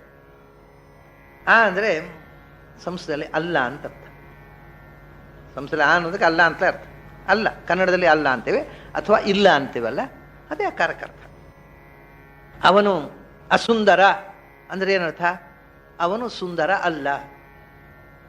ಅವನು ಅವಿತ್ತ ಅಂದರೆ ಅವನಿಗೆ ವಿತ್ತ ಇಲ್ಲ. ಒಂದು ಅಲ್ಲ, ಒಂದು ಇಲ್ಲ ಅನ್ನೋದಕ್ಕೆ ಮುಖ್ಯವಾಗಿ ಎರಡು ಅರ್ಥ ಹೇಳ್ಬಾರ್ದು. ಹಾಗಾದರೆ ಭಗವಂತ ಅ ಅಂದರೆ ಭಗವಂತ ಅಲ್ಲ ಮತ್ತು ಭಗವಂತ ಇಲ್ಲ. ಇದೇನು ಕಥೆ? ಓಂಕಾರದಲ್ಲಿ ಭಗವಂತ ಅಲ್ಲ, ಭಗವಂತ ಅಲ್ಲ, ಭಗವಂತ ಇಲ್ಲ ಅಲ್ಲ, ಭಗವಂತ ಅಲ್ಲ. ಯಾವುದು? ನೀನು ತಿಳ್ಕೊಂಡದ್ದು. ನಮಗೆ ಹೇಳೋದು ಆ ಅಂದರೆ ನೀನು ಏನನ್ನು ತಿಳ್ಕೊಂಡಿದ್ಯೋ ಅದು ದೇವರಲ್ಲ. ಯಾಕೆಂದರೆ ನಿನ್ನ ತಿಳುವಳಿಕೆಗೆ ಯಾವುದು ಬರುತ್ತೋ ಅದು ದೇವರಲ್ಲ. ಯಾಕೆಂದರೆ ನಿನ್ನ ತಿಳುವಳಿಕೆಗೆ ಎಟ್ಕೋದಷ್ಟು ದೊಡ್ಡ ಸಂಗತಿ ದೇವರು. ಸೊ ದೇವರ ಬಗ್ಗೆ ಹೇಗೆ ಹೇಳಬೇಕು? Only negative interpretation is possible, not positive. ನಮ್ಗೆ ಗೊತ್ತಿಲ್ಲದ ಸಂಗತಿಯನ್ನು ಹೇಗೆ ಹೇಳ್ಕೊಡೋದು? ಇವಾಗ ನೋಡಿ, ಒಬ್ಬ ಮನುಷ್ಯ, ದೇವರ ವಿಷಯ ಬಿಟ್ರಿ, ಒಬ್ಬ ಮನುಷ್ಯ ಜೀವಮಾನದಲ್ಲೇ ಅವನು ಕಾಫಿ ಕುಡಿಲಿಲ್ಲ ಅಂತ ಇಟ್ಕೊಳ್ಳಿ. ಕಾಫಿ ಹೇಗಿದೆ ಅಂತ ಹೇಳಬೇಕು ಅವನಿಗೆ ಉಪನ್ಯಾಸದಲ್ಲಿ. ಹೆಂಗೆ ಹೇಳ್ತೀರಿ? ಕಾಫಿ ಹೇಗಿದೆ? ಕಾಫಿ ಹೇಗಿದೆ ಅಂದರೆ ಚೆನ್ನಾಗಿದೆ. ಚೆನ್ನಾಗಿದೆ ಅಂದರೆ ಹೇಗಿದೆ ಅಂತ ನಾವು ಅನ್ನೋ ರುಚಿಯಾಗಿದೆ, ಟೇಸ್ಟಿ. ಟೇಸ್ಟಿ ಅಂದರೆ ಹೆಂಗೆ? ಏನು ಹೇಳಿದ್ರೆ ಕಾಫಿ ರುಚಿ ಗೊತ್ತಾಗತ್ತಾ? ಯಾವ ಶಬ್ದದಿಂದ ಎಕ್ಸ್ಪ್ಲೇನ್ ಮಾಡ್ತೀರಿ? ನಮಗೆ ಗೊತ್ತಿಲ್ಲದೆ ಇದ್ದ ಸಂಗತಿಯನ್ನು we cannot explain and communicate it to others through words. ಇದು ಬಹಳ ಮುಖ್ಯವಾದ ಸಂಗತಿ. ನಮಗೆ ಗೊತ್ತಿಲ್ಲದೆ ಇದ್ದ ಸಂಗತಿಯನ್ನು ಶಬ್ದದ ಮೂಲಕ ಹೇಳಲಿಕ್ಕೆ ಬರುವುದಿಲ್ಲ. ಶಬ್ದ ನಮಗೆ ಗೊತ್ತಿದ್ದ ಸಂಗತಿಯನ್ನೇ ನೆನಪಿಸ್ತದೆ ಅಷ್ಟೇ. ಇವಾಗ ಒಬ್ಬ ಮಗುವಿಗೆ ಆನೆಯನ್ನು ನೋಡಿ ಇದು ಆನೆ ಅಂತ ನಾವು ಪರಿಚಯಿಸಿದ್ರೆ ಆನೆ ಅಂತ ಶಬ್ದ ಕಟ್ಟಿಕೊಂಡು ಆ ಪ್ರಾಣಿ ನೆನಪಾಗತ್ತೆ. ಇಲ್ಲದೇ ಇದ್ರೆ ಆನೆ ಅಂದರೆ ಏನೇ ಅಷ್ಟೇ, ಆನೆ ಅಂದರೆ ಏನೇ ಗೊತ್ತಿಲ್ಲ, ಅಕ್ಷರ ಅಷ್ಟೇ, ಆ ಪ್ಲಸ್ನೇ, ಏನೂ ಗೊತ್ತಾಗುವುದಿಲ್ಲ. ನಮಗೆ ಅಪರಿಚಿತವಾದ ವಸ್ತುವನ್ನು ಶಬ್ದದ ಮೂಲಕ ಪರಿಚಯಿಸಲಿಕ್ಕೆ ಬರುವುದಿಲ್ಲ, ಪರಿಚಿತವಾದ ವಸ್ತುವನ್ನು ಶಬ್ದದ ಮೂಲಕ ನೆನಪಿಸಿಕೊಳ್ಳಲಿಕ್ಕೆ ಬರುತ್ತೆ. ಇದು ಭಾಷೆಯ ಲಿಮಿಟೇಷನ್. ಪರಿಚಿತ ಅಂದರೆ ನಮಗೆ ಆ ಶಬ್ದ ಗೊತ್ತಿರಬೇಕು, ಆ ಶಬ್ದ ವಾಚ್ಯವಾಗಿರತಕ್ಕಂಥ ವಸ್ತು ಗೊತ್ತಿರಬೇಕು. ಇನ್ನೊಂದು ಭಾಷೆಯ ಶಬ್ದ ಆದರೆ ಪುನಃ ಗೊತ್ತಾಗೋದಿಲ್ಲ ನಮಗೆ ಆ ಪ್ರಾಣಿಯ ಹೆಸರು ಇದು ಅಥವಾ ವಸ್ತು. ಈಗ ಅದನ್ನು ಮಕ್ಕಳಿಗೆ ಆದರೂ ಅಷ್ಟೇ ಶುರು ಏನು, ನಿನ್ನ ಅಪ್ಪ, ನಿನ್ನ ಅಮ್ಮ, ಇದು ತಾಯಿ, ಇದು ತಂದೆ ಅಂತ ಮಗುವಿಗೆ, ಪುಟ್ಟ ಮಗುವಿದ್ದಾಗ ಅದರ ತಲೆಗೆ ಚುಚ್ಚಿ ಚುಚ್ಚಿ ಚುಚ್ಚಿ ಅಪ್ಪ ಅಮ್ಮ ಅಂತ ಶುರು ಮಾಡ್ತೇವೆ. ಅವು ಎರಡು ಶಬ್ದ ಶುರು ಪ್ರಾರಂಭದಲ್ಲಿ. ಯಾಕೆಂದರೆ ಆ ಶಬ್ದ ಕೇಳಿ ಕೇಳಿ ಇದು ನಿನ್ನ ಅಪ್ಪ, ಇದು ಅಪ್ಪ, ಎಲ್ಲರನ್ನು ಒಂದೇ ರೀತಿ ಪ್ರೀತಿಯಿಂದ ನೋಡ್ತಾ ಇರ್ತಾವೆ. ನಾವು ಯಾವುದು ಅದು ಬೇರೆ, ಇದು ನಿನ್ನ ಅಪ್ಪ, ಇದು ನಿನ್ನ ಅಮ್ಮ, ಅದು ಬೇರೆ ಅಂತ ಅವುಗಳಿಗೆ ಡಿಸ್ಕ್ರಿಮಿನೇಷನ್ ತಲೆಗೆ ತುಂಬಿ ಈ ಒಬ್ಬರನ್ನ ಪ್ರೀತಿಸಬೇಕು, ಒಬ್ಬರನ್ನ ದ್ವೇಷಿಸಬೇಕು ಅನ್ನುವಂಥ ಬುದ್ಧಿಯನ್ನು ಬಾಲ್ಯದಲ್ಲೇ ತಲೆ ತುಂಬಿಸ್ತೇವೆ ನಾವು. ಸರಿ, ನಮ್ಮ ದುರ್ಬುದ್ಧಿ ಎಲ್ಲ ಕಲ್ತ್ಕೊಂಡೇ ದೊಡ್ಡದಾಗ್ತವೆ ಅವು. ಹೀಗೆ ಭಾಷೆ ಅದಕ್ಕೆ ಗೊತ್ತಿದ್ದಂಥ ವಿಷಯವನ್ನು ಮಾತ್ರವೇ ಅದು ನಮಗೆ ಕಮ್ಯುನಿಕೇಟ್ ಮಾಡಬೇಕು. ಗೊತ್ತಿಲ್ಲದೇ ಇದ್ದದ್ದನ್ನು ಶಬ್ದದ ಮೂಲಕ ಗೊತ್ತುಪಡಿಸಲಿಕ್ಕೆ ಆಗುವುದಿಲ್ಲ. ಇದೊಂದು ಬಹಳ ಮಹತ್ವದ ಸಂಗತಿ. ಹಾಗೆ ನಮ್ಗೆ ಗೊತ್ತಿಲ್ಲದೇ ಇದ್ದ ದೇವರನ್ನು ಶಬ್ದದ ಮೂಲಕ ಹೇಳುವುದು ಹೇಗೆ? ಯೋಚನೆ ಮಾಡಿ. ಉಪನಿಷತ್ತಿನ ದೊಡ್ಡ ಸಮಸ್ಯೆ ಅಂದರೆ ಶಬ್ದದ ಮೂಲಕ ಹೇಳಲಿಕ್ಕಾಗದ ಸಂಗತಿಯನ್ನು ಶಬ್ದದ ಮೂಲಕವೇ ಇನ್ನೊಬ್ಬರಿಗೆ ತಿಳಿಸುವ ಪ್ರಯತ್ನವೇ ಉಪನಿಷತ್ತು. ಇದು ಭಯಾನಕವಾದ ಕೆಲಸ. It's very difficult task. ಬೇರೆ ಉಪಾಯ ಇಲ್ಲ. ಮತ್ತೆ ಅಂದರೆ ಬಾಯಿ ಮುಚ್ಚಿ ಕೂತ್ಕೊಂಡ್ರೆ ಅಷ್ಟು ಅರ್ಥ ಆಗೋದಿಲ್ಲ. ಅದಕ್ಕೆ ಏನೋ ಒಂದು ಶಬ್ದ ಹೇಳೋದು. ಅರ್ಥಾತ್ ವಿಷಯ ಏನು ಅಂದರೆ, ಈ ಉಪನಿಷತ್ತುಗಳು ಅಥವಾ ಶಬ್ದ ಏನು ಮಾಡುತ್ತೆ ಅಂದರೆ ದೇವರನ್ನು ತೋರಿಸುವುದಿಲ್ಲ, ದೇವರ ಪರಿಚಯ ಮಾಡಿಕೊಡುವುದಿಲ್ಲ. ನಮಗೆ ಪರಿಚಿತವಾದಂಥ ಗರ್ಭಗುಡಿ ಹತ್ರ ಕರ್ಕೊಂಡು ಹೋಗಿ ಗರ್ಭಗುಡಿಯಿಂದ ಒಳಗೆ ಬಿಡುತ್ತೆ, ಒಳಗೆ ಹೋಗು ನೋಡು ದೇವರನ್ನು ಅಂತ ಅಷ್ಟೇ. ನೋಡುವ ಕೆಲಸ ನಾವೇ ಮಾಡಬೇಕು, ಶಬ್ದ ಪರಿಚಯಿಸುವುದಿಲ್ಲ. ಅದಕ್ಕೆ ಏನು ಅಂದರೆ ಶಬ್ದದ ಮೂಲಕ ಪರಿಚಯ ಮಾಡಿಸುವಂಥ ವಿಧಾನ ಒಂದೇ, ನೆಗೆಟಿವ್ ಇಂಟರ್ಪ್ರಿಟೇಷನ್. ಕಾಫಿ ಹೇಗಿದೆ ರೀ, ಕಾಫಿ ಹೇಗಿದೆ ಅಂತ ಹೇಳಲಿಕ್ಕೆ ಆಗುವುದಿಲ್ಲ. ನೀನು ಸಕ್ಕರೆ ಪಾನಕ ಕುಡಿದಿದ್ಯಾ? ಹೌದು, ಅದ್ರ ಹಾಗಿಲ್ಲ. ಟೀ ಕುಡಿದಿದ್ಯಾ? ಹೌದು, ಅದ್ರ ಹಾಗಿಲ್ಲ. ಆಮೇಲೆ ಆರೆಂಜ್ ಜ್ಯೂಸ್ ಕುಡಿದಿದ್ಯಾ? ಹೌದು, ಅದ್ರ ಹಾಗಿಲ್ಲ. ಅವನು ಯಾವುದು ಗೊತ್ತಿದೆಯೋ ಅದ್ರ ಹಾಗಿಲ್ಲ ಅಂತ ಹೇಳ್ಬೋದು ಹೊರತು ಅದು ಯಾವುದು ಹೇಗೆ ಇದೆ ಅಂತ ಹೇಳಲಿಕ್ಕೆ ಬರೋದಿಲ್ಲ ಶಬ್ದದ ಮೂಲಕ. ಅದು ಅವನೇ ನೋಡಿ ತಿಳ್ಕೋಬೇಕಷ್ಟೆ. ಈಗ ಆನೆ ದೊಡ್ಡದಿದೆ. ದೊಡ್ಡದಿದೆ ಅಂದರೆ ಏನು, ಎಷ್ಟು ದೊಡ್ಡದು, ಏನೂ ಗೊತ್ತಾಗೋದಿಲ್ಲ. ಅದು ಬರೀ ಯಾವ ಶಬ್ದದಿಂದ ಹೇಳಿದ್ರು. ಕೊನೆಗೆ ಬಹಳ ಅಂದರೆ ನಿಮಗೆ ಶಬ್ದದಿಂದ ಹೇಳಲಿಕ್ಕೆ ಆಗೋದಿಲ್ಲ, ಚಿತ್ರ ಬಿಡಿಸಿ ತೋರಿಸ್ಬೋದು. ಚಿತ್ರ ಬಿಡಿಸಿ ತೋರಿಸ್ಬೇಕು. ದೇವರ ಚಿತ್ರ ಬಿಡಿಸ್ಲಿಕ್ಕೆ ಆಗೋದಿಲ್ವಾ? ಏನು ಚಿತ್ರ ಬಿಡಿಸ್ಬೇಕು? ದೇವರ ಚಿತ್ರ ಶಬ್ದದಿಂದ ಹೇಳಲಿಕ್ಕೆ ಆಗೋದಿಲ್ಲ. ಯಾಕೆಂದರೆ ನಾನು ದೇವರನ್ನೊಬ್ಬ ಕಂಡ ವ್ಯಕ್ತಿ ಅಂತ ಇಟ್ಕೊಳ್ಳಿ. ನಾನು ದೇವರನ್ನು ಸಾಕ್ಷಾತ್ಕಾರ ಮಾಡ್ಕೊಂಡು ಮನೇಲಿ ಕೂತೆ. ನೀವು ದೇವರ ಸಾಕ್ಷಾತ್ಕಾರ ಇದ್ರೆ ಹೇಳ್ರಿ, ಏನು ಹೇಳೋದು? ನ ತತ್ರ ಚಕ್ಷುರ್ಗಚ್ಚತಿ ನ ವಾಗ್ಗಚ್ಚತಿ ನೋ ಮನಃ ನ ವಿದ್ಮ ನ ವಿಜಾನೀಮಃ ಯಥೈತದ್ ಅನುಶಿಷ್ಯಾತ್ ಅಂತ. ಇದು ಅಪರೋಕ್ಷ ಜ್ಞಾನಿಗಳ ಸಂಕಟ. ಒಬ್ಬ ಅಪರೋಕ್ಷ ಜ್ಞಾನಿ ಹತ್ರ ಒಬ್ಬ ನಾಸ್ತಿಕ ಬಂದು ದೇವರಿಲ್ರಿ ಇದ್ರ ತೋರಿಸಿ ನೋಡಿ, ನೀವು ನೋಡಿದಿರಲ್ಲ ತೋರಿಸಿದ್ರೆ ಏನು ಮಾಡ್ಬೇಕು ಅವರು? ಏನು ಕಷ್ಟ ನೋಡಿ. ಅದಕ್ಕೆ ಅವ್ರು ಹೇಳ್ತಾರೆ, ಅಪ್ಪ ದೇವರನ್ನ ತೋರಿಸಿ ಅಂತ ಹೇಳ್ತೀಯಲ್ಲ, ನಮ್ಮ ಮನೆ ಹಸು ಅಂತ ತೋರಿಸು ಅಂದ್ರೆ ಅದ್ರ ಕೋಡ್ ಹಿಡಿದು ನೋಡಿ ಇದು ಹಸು ಅಂತ ತೋರಿಸ್ತಿದ್ದೆ. ಕಣ್ಣಿಗೆ ಕಾಣದ ಸಂಗತಿಯನ್ನು ತೋರಿಸಿ ಅಂತ ಕೇಳ್ತೀಯಲ್ಲಪ್ಪ. ನಾನು ಕೇಳಲೇನು? ಆಕಾಶ ತೋರಿಸು, ಹಗಲು ಹೊತ್ತು ಆಕಾಶದಲ್ಲಿ ಚಂದ್ರನನ್ನು ತೋರಿಸು, ನಕ್ಷತ್ರಗಳನ್ನು ತೋರಿಸು. ಇಲ್ಲ ಅಂತೀಯ ನಕ್ಷತ್ರ, ರಾತ್ರಿ ಬಾ ತೋರಿಸ್ತೀನಿ. ಹಾಗಾದರೆ ಅದನ್ನು ಕಾಣಬೇಕಾದ್ರೆ ಒಂದು ಕಾಲ ಬರಬೇಕು. ನಿನಗೆ ಕಾಣುವ ಕಾಲ ಬರಲಿಲ್ಲ ಇನ್ನು, ಅಷ್ಟೇ. ಹೀಗೆ ಹೇಳಬೇಕಾಗತ್ತಪ್ಪ. ಕಣ್ಣಿಗೆ ಕಾಣದ ಸಂಗತಿಯನ್ನು ತೋರಿಸಿ ನಕ್ಷತ್ರ ಚಕ್ಷುರು ಗಚ್ಚತಿ. ನಾನು ದೇವರನ್ನು ಕಂಡಿದ್ದೇನೆ, ಆದರೆ ನಿನ್ನ ಕಣ್ಣು ಅದನ್ನು ಕಾಣಲಾರದು. ಅಲ್ಲಪ್ಪ, ನೀವು ಕಂಡಿದ್ದೀರಲ್ವಾ? ಹೇಳ್ರಿ, ಹೇಗಿತ್ತು ಹೇಳ್ರಿ. ನವಾಗ್ ಗಚ್ಚತಿ. Words can not explain it. ಯಾಕೆಂದರೆ ನನ್ನ ಶಬ್ದಗಳು ನಿಮಗೆ ಅರ್ಥ ಆಗಬೇಕಾದ್ರೆ ನೀವು ಅದನ್ನು ತಿಳ್ಕೊಂಡಿರಬೇಕು. ಆದ್ದರಿಂದ ಯಾರಿಗೆ ಭಗವಂತನ ಅರಿವು ಇಲ್ಲವೋ ಅವರಿಗೆ ಭಗವಂತನ ಬಗ್ಗೆ ಶಬ್ದಗಳ ಮೂಲಕ ಹೇಳಿ ಏನೂ ಉಪಯೋಗ ಇಲ್ಲ. ಒಂದು. ನಂಬರ್ 2, ಎಷ್ಟು ಅಂತ ಹೇಳಿದರೂ ಅದು ಹೇಳಿ ಮುಗಿಯುವಂಥದ್ದಲ್ಲ ಭಗವಂತ. ಅದು ಅನಂತ. ಲಾಜಿಕಲ್ ಆಗಿ ಹೇಳಿದ್ರಿ, ಶಬ್ದ ಪ್ರತ್ಯಕ್ಷ ಅನುಮಾನ ಆಗಮತಾನೆ. ಹಾಗಾದ್ರೆ ಶಬ್ದದಿಂದ ಆಗುವುದಿಲ್ಲ, ಪ್ರತ್ಯಕ್ಷದಿಂದ ಆಗುವುದಿಲ್ಲ. ಲಾಜಿಕ್ನ ಮೂಲಕ ನೋ ಮನಃ. ಲಾಜಿಕ್ ಏನು ಮಾಡುವುದಿಲ್ಲ. ಲಾಜಿಕ್ ದೇವರನ್ನು ಪ್ರೂವ್ ಮಾಡುವುದಿಲ್ಲ. ಹೌದಾ? ಅದಕ್ಕೆ ನಾವು ದೇವರಿಲ್ಲ ಅಂತ ಹೇಳೋದು. ಹಾಗೆ ಹೇಳಲಿಕ್ಕೆ ಬರುವುದಿಲ್ಲ. ಯಾಕೆಂದ್ರೆ ದೇವರನ್ನು ಡಿಸ್ಪ್ರೂವ್ ಮಾಡಲಿಕ್ಕೂ ಆಗುವುದಿಲ್ಲ ಲಾಜಿಕ್ಕಿನಿಂದ. Neither you can prove nor you can disprove God. Logic ಅನ್ನೋದಲ್ಲಿ ಹೋಗುವುದೇ ಇಲ್ಲ. ಲಾಜಿಕ್ ಯಾವಾಗ ನಮ್ಗೆ ಗೊತ್ತಿರೋ ವಿಷಯದ ಬಗ್ಗೆ ಮಾತ್ರ ಲಾಜಿಕ್. ಹೇಗೆ ಗೊತ್ತಿರೋ ವಿಷಯದ ಬಗ್ಗೆ ಮಾತ್ರ ಶಬ್ದವು, ಲಾಜಿಕ್ ನಮಗೆ ಗೊತ್ತಿರೋ ವಿಷಯದ ಬಗ್ಗೆ ಮಾತ್ರ. ಗೊತ್ತಿಲ್ಲದೇ ಇದ್ದ ವಿಷಯದ ಬಗ್ಗೆ ಲಾಜಿಕ್ ಹೇಗೆ ಮಾಡೋದು? ಇವಾಗ ಆ ಕವಾಟಿನ ಒಳಗೆ ಏನಿದೆ, ಅದು ಬೀಗ ತೆಗೆದು ಬೆಳಗಾತೇನೋ ಸಾಮಾನು ತೆಗೆದವರಿಗೆ ದೇವಸ್ಥಾನದವರಿಗೆ ಗೊತ್ತಿದೆ. ನಮಗೇನು ಗೊತ್ತು ಅದ್ರೊಳಗೆ ಏನಿದೆ ಅಂತ? ಏನಿದೆ ಹೇಳ್ರಿ, ಲಾಜಿಕ್ ಮಾಡಿದ್ರೆ ಏನು ಲಾಜಿಕ್ ಮಾಡೋದು? ಸ್ವಾಮಿ ಸ್ವಲ್ಪ ಬಾಗಿಲು ತೋರಿಸಿ, ಆಮೇಲೆ ಹೇಳ್ತೇನೆ. ಲಾಜಿಕ್ಕು ನನಗೆ ಗೊತ್ತಿದ್ದ ವಿಷಯದಲ್ಲಿ ಲಾಜಿಕ್ಕು, ಗೊತ್ತಿಲ್ಲದ ವಿಷಯ ಲಾಜಿಕ್ ಮಾಡಲಿಕ್ಕೆ ಆಗೋದಿಲ್ಲ. ದೇವ್ರ ವಿಷಯ ಏನು ಗೊತ್ತಿಲ್ವಾ, ಲಾಜಿಕ್ ಎಂತದ್ದು ಮಾಡೋದು? ಅದರಿಂದ ಇದ್ದಾನೆ ಅಂತ ಲಾಜಿಕ್ ಮಾಡ್ಲಿಕ್ಕೆ ಆಗೋದಿಲ್ಲ. ನೈಷ ತರ್ಕೇಣ ಮತಿರ ಅಪನೇಯ. ಬಹಳ ಸ್ಪಷ್ಟವಾಗಿ ನಿಮ್ಮ ಲಾಜಿಕ್ನಿಂದ ದೇವರನ್ನ ಪ್ರೂವ್ ಮಾಡ್ಲಿಕ್ಕೆ ಬರೋದಿಲ್ಲ, ಡಿಸ್ಪ್ರೂವ್ ಮಾಡ್ಲಿಕ್ಕೆ ಬರೋದು. ಹಿಡ್ಕೊಂಡು ಹೋಗ್ರಿ ನಿಮ್ಮ ತರ್ಕ, ಅದು ಯಾತಕ್ಕೂ ಉಪಯೋಗ ಇಲ್ಲ. ನೋಡ್ತಾನೆ ಅಪರೋಕ್ಷ ಜ್ಞಾನ ಹೇಳ್ತಾನೆ, ನ ತತ್ರ ಚಕ್ಷುರ್ ಗಚ್ಚತಿ ನವಾಗ್ ಗಚ್ಚತಿ ನೋ ಮನಃ. ಸೊ ನಮ್ಮ ಮೈಂಡ್ ಥಿಂಕ್ ಮಾಡಿ ಒಂದು ಲಾಜಿಕಲ್ ಕನ್ಕ್ಲೂಷನ್ ನಾಟ್ ಪಾಸಿಬಲ್. ಶಬ್ದ ಇಲ್ಲ, ಅನುಮಾನ ಇಲ್ಲ, ಪ್ರತ್ಯಕ್ಷ ಇಲ್ಲ. ಮತ್ತು ನಿಮಗಾದ್ರೂ ಈ ವಿಷಯ ಏನು ನಮಗೆ ಹೇಳಲಿಕ್ಕೆ ಗೊತ್ತಿಲ್ಲ. ನಿಮಗಾದ್ರೂ ಗೊತ್ತುಂಟು? ಅಪರೋಕ್ಷ ಜ್ಞಾನ ಹೇಳ್ತಾರೆ ನವಿದ್ವಾನ್. ನಮಗೆ ಅಪರೋಕ್ಷ ಜ್ಞಾನಿಗಳಿಗೂ ದೇವರು ಅಂದ್ರೆ ಏನು ಅಂತ ಗೊತ್ತಿಲ್ಲಪ್ಪ. ನಾವು ದೇವರನ್ನು ಕಂಡಾಗ ನಮಗೆ ತಿಳಿದದ್ದು ಏನು ಗೊತ್ತಾ? ದೇವರು ಅಂದ್ರೆ ಏನು ಅಂತ ನಮ್ಗೆ ಗೊತ್ತಿಲ್ಲ ಅನ್ನೋದು ಗೊತ್ತಾಯ್ತು, ಅಷ್ಟೇ. ನವಿದ್ಮ, ನಮಗೂ ಗೊತ್ತಿಲ್ಲ. ಏನೋ ಕಂಡಿದ್ದೇವೆ, ಆದರೆ ನವಿಜಾನೀಮಃ ಯಥೈತದ ಅನುಶಿಷ್ಯ. ಅದನ್ನು ನಿಮಗೆ ಹೇಗೆ ಕಮ್ಯುನಿಕೇಟ್ ಮಾಡೋದು ಅಂತ ಗೊತ್ತಿಲ್ಲ ನನಗೆ. ನೋಡಿ ಏನು ಚಟಪಟಿಕೆ ಒಬ್ಬ ಜ್ಞಾನಿ ಇದ್ದು. ಮಾತಾಡಿದ್ರೆ ಏನು ನಿಮ್ದು ಒಟ್ಟು ಮಾತೇನು? ಇಷ್ಟೇ. ಏನು ಅಂದರೆ, don't deny my experience through your non experience. Try to experience it. ಸುಮ್ಮನೆ ವಾದ ಮಾಡಬೇಡ. ಅನುಭವಕ್ಕೆ ಸಿಗುವ ಸಂಗತಿಗಳ ಬಗ್ಗೆ ವಾದ ಮಾಡ್ಕೊಂಡು ಹೋಗಬೇಡ. ಕಾಫಿ ಹೇಗಿದೆ ಅಂತ ವಾದ ಮಾಡಿ ಪ್ರೂವ್ ಮಾಡ್ಲಿಕ್ಕೆ ಬರುವುದಿಲ್ಲ. ದೇವ್ರ ಬಗ್ಗೆ ಯಾಕೆ ವಾದ ಮಾಡ್ತೀಯ? Try to experience it. ಅನುಭವಕ್ಕೆ ಸಿಗುವ ಸಂಗತಿಗಳನ್ನು ತರ್ಕ ಮಾಡಿ, ಬಾಯಿ ಹರಟೆಯಿಂದ, ಹಾಳು ಹರಟೆಯಿಂದ ವಾದ ಮಾಡಿ ಬದುಕನ್ನು ಹಾಳು ಮಾಡಿಕೊಬೇಡ. ಹೀಗೆ ಋಷಿಗಳ ಒಂದು ಎಚ್ಚರ. ಅದನ್ನೇ ಓಂಕಾರದ ಮೊದಲನೇ ಅಕ್ಷರ. ದೇವರು ಅಂದರೆ ಏನು ಅಂತ ಉಪಾಸನೆ ಮಾಡಬೇಕು ನಾನು? ಅದು ಆ ಅಂದರೆ ನೇತಿ ನೇತಿ ಆತ್ಮ ಅಗೃಹ್ಯ. ಅದು ಆ ಅಂದರೆ ಅದು ಅಲ್ಲ, ಏನಲ್ಲ, ನಿನಗೆ ಗೊತ್ತಿರುವ ಯಾವುದೂ ಅಲ್ಲ ಅದು. ನಮಗೆ ನಮ್ಮ ಮೈಂಡು ಕನ್ಸೀವ್ ಮಾಡ್ತಕ್ಕಂಥದ್ದು ಎಲ್ಲವೂ ಕೂಡ ಈ 5ರ ಒಳಗೆ ಇದೆ. ಮಣ್ಣು, ನೀರು, ಬೆಂಕಿ, ಗಾಳಿ, ಆಕಾಶ. ಪಂಚಭೂತಗಳಿಂದ ನಿರ್ಮಿತವಾದ ಪ್ರಪಂಚ ನಮ್ಮ ಕಾನ್ಸೆಪ್ಟು. ಅದಕ್ಕಿಂತ ಹೊರಗೆ ಹೋಗುವುದಿಲ್ಲ. ಏನಿದ್ರು ಈ ಪಂಚಭೂತಗಳು. ದೇವರು ಮಣ್ಣಲ್ಲ, ದೇವರು ನೀರಲ್ಲ, ದೇವರು ಬೆಂಕಿಯಲ್ಲ, ಗಾಳಿ ಅಲ್ಲ, ಆಕಾಶ ಅಲ್ಲ, ನಾ ನಾ ನಾ ಅಷ್ಟೇ. ಅದು ಯಾವುದು ಅಲ್ಲ ಅನ್ನೋದನ್ನು ಮೊದಲು ತಿಳ್ಕೊ. ಯಾವುದು ಹೌದು ಅನ್ನೋದು ಮತ್ತಿನ ವಿಷಯ. ಯಾಕೆ ಅದು ಅಲ್ಲ ಅಂದರೆ, ಅದು ಅಲ್ಲ, ಇದಲ್ಲ, ಒಂದೊಂದೇ ಅಲ್ಲ. ನಿನಗೆ ಏನೇನು ಗೊತ್ತಿದೆಯೋ ಅದು ಯಾವುದೂ ಅಲ್ಲ. ಯಾಕೆಂದರೆ ನಿನ್ನ ಅರಿವು ಶಾಂತ. ಅದು ಆ ಅಂದರೆ ಅನಂತ. It is eternal. ನಿನ್ನ ಅರಿವು ಎಲ್ಲವೂ ಶಾಂತ, ಸೀಮಿತ. ಹುಟ್ಟು ಸಾವುಗಳಿಗೆ ಒಳಗಾದದ್ದನ್ನು ಮಾತ್ರ ನೀನು ಚಿಂತಿಸಬಲ್ಲೆ. ಅದರ ಆಚೆಗೆ ಇದ್ದಂಥ ಅನಂತವನ್ನು ನೀನು ಚಿಂತಿಸಲಾರೆ.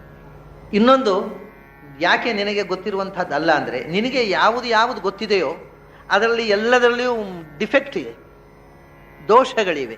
ಈ ಪ್ರಪಂಚ ನಿರ್ಮಾಣ ಆದದ್ದೇ 3 ದೋಷಗಳಿಂದ. ಅವುಗಳಿಗೆ ದೋಷಗಳು ಹೆಸರು ಗುಣಗಳು ಅಂತ. ಸತ್ವ ರಜಸ್ತಮಸ್ಸನ್ನು 3 ದೋಷಗಳಿಂದ ಸೃಷ್ಟಿಯಾದ್ದು. ಆ ದೋಷಗಳಿಗೆ ಹೆಸರು ಗುಣಗಳು ಅಂತ.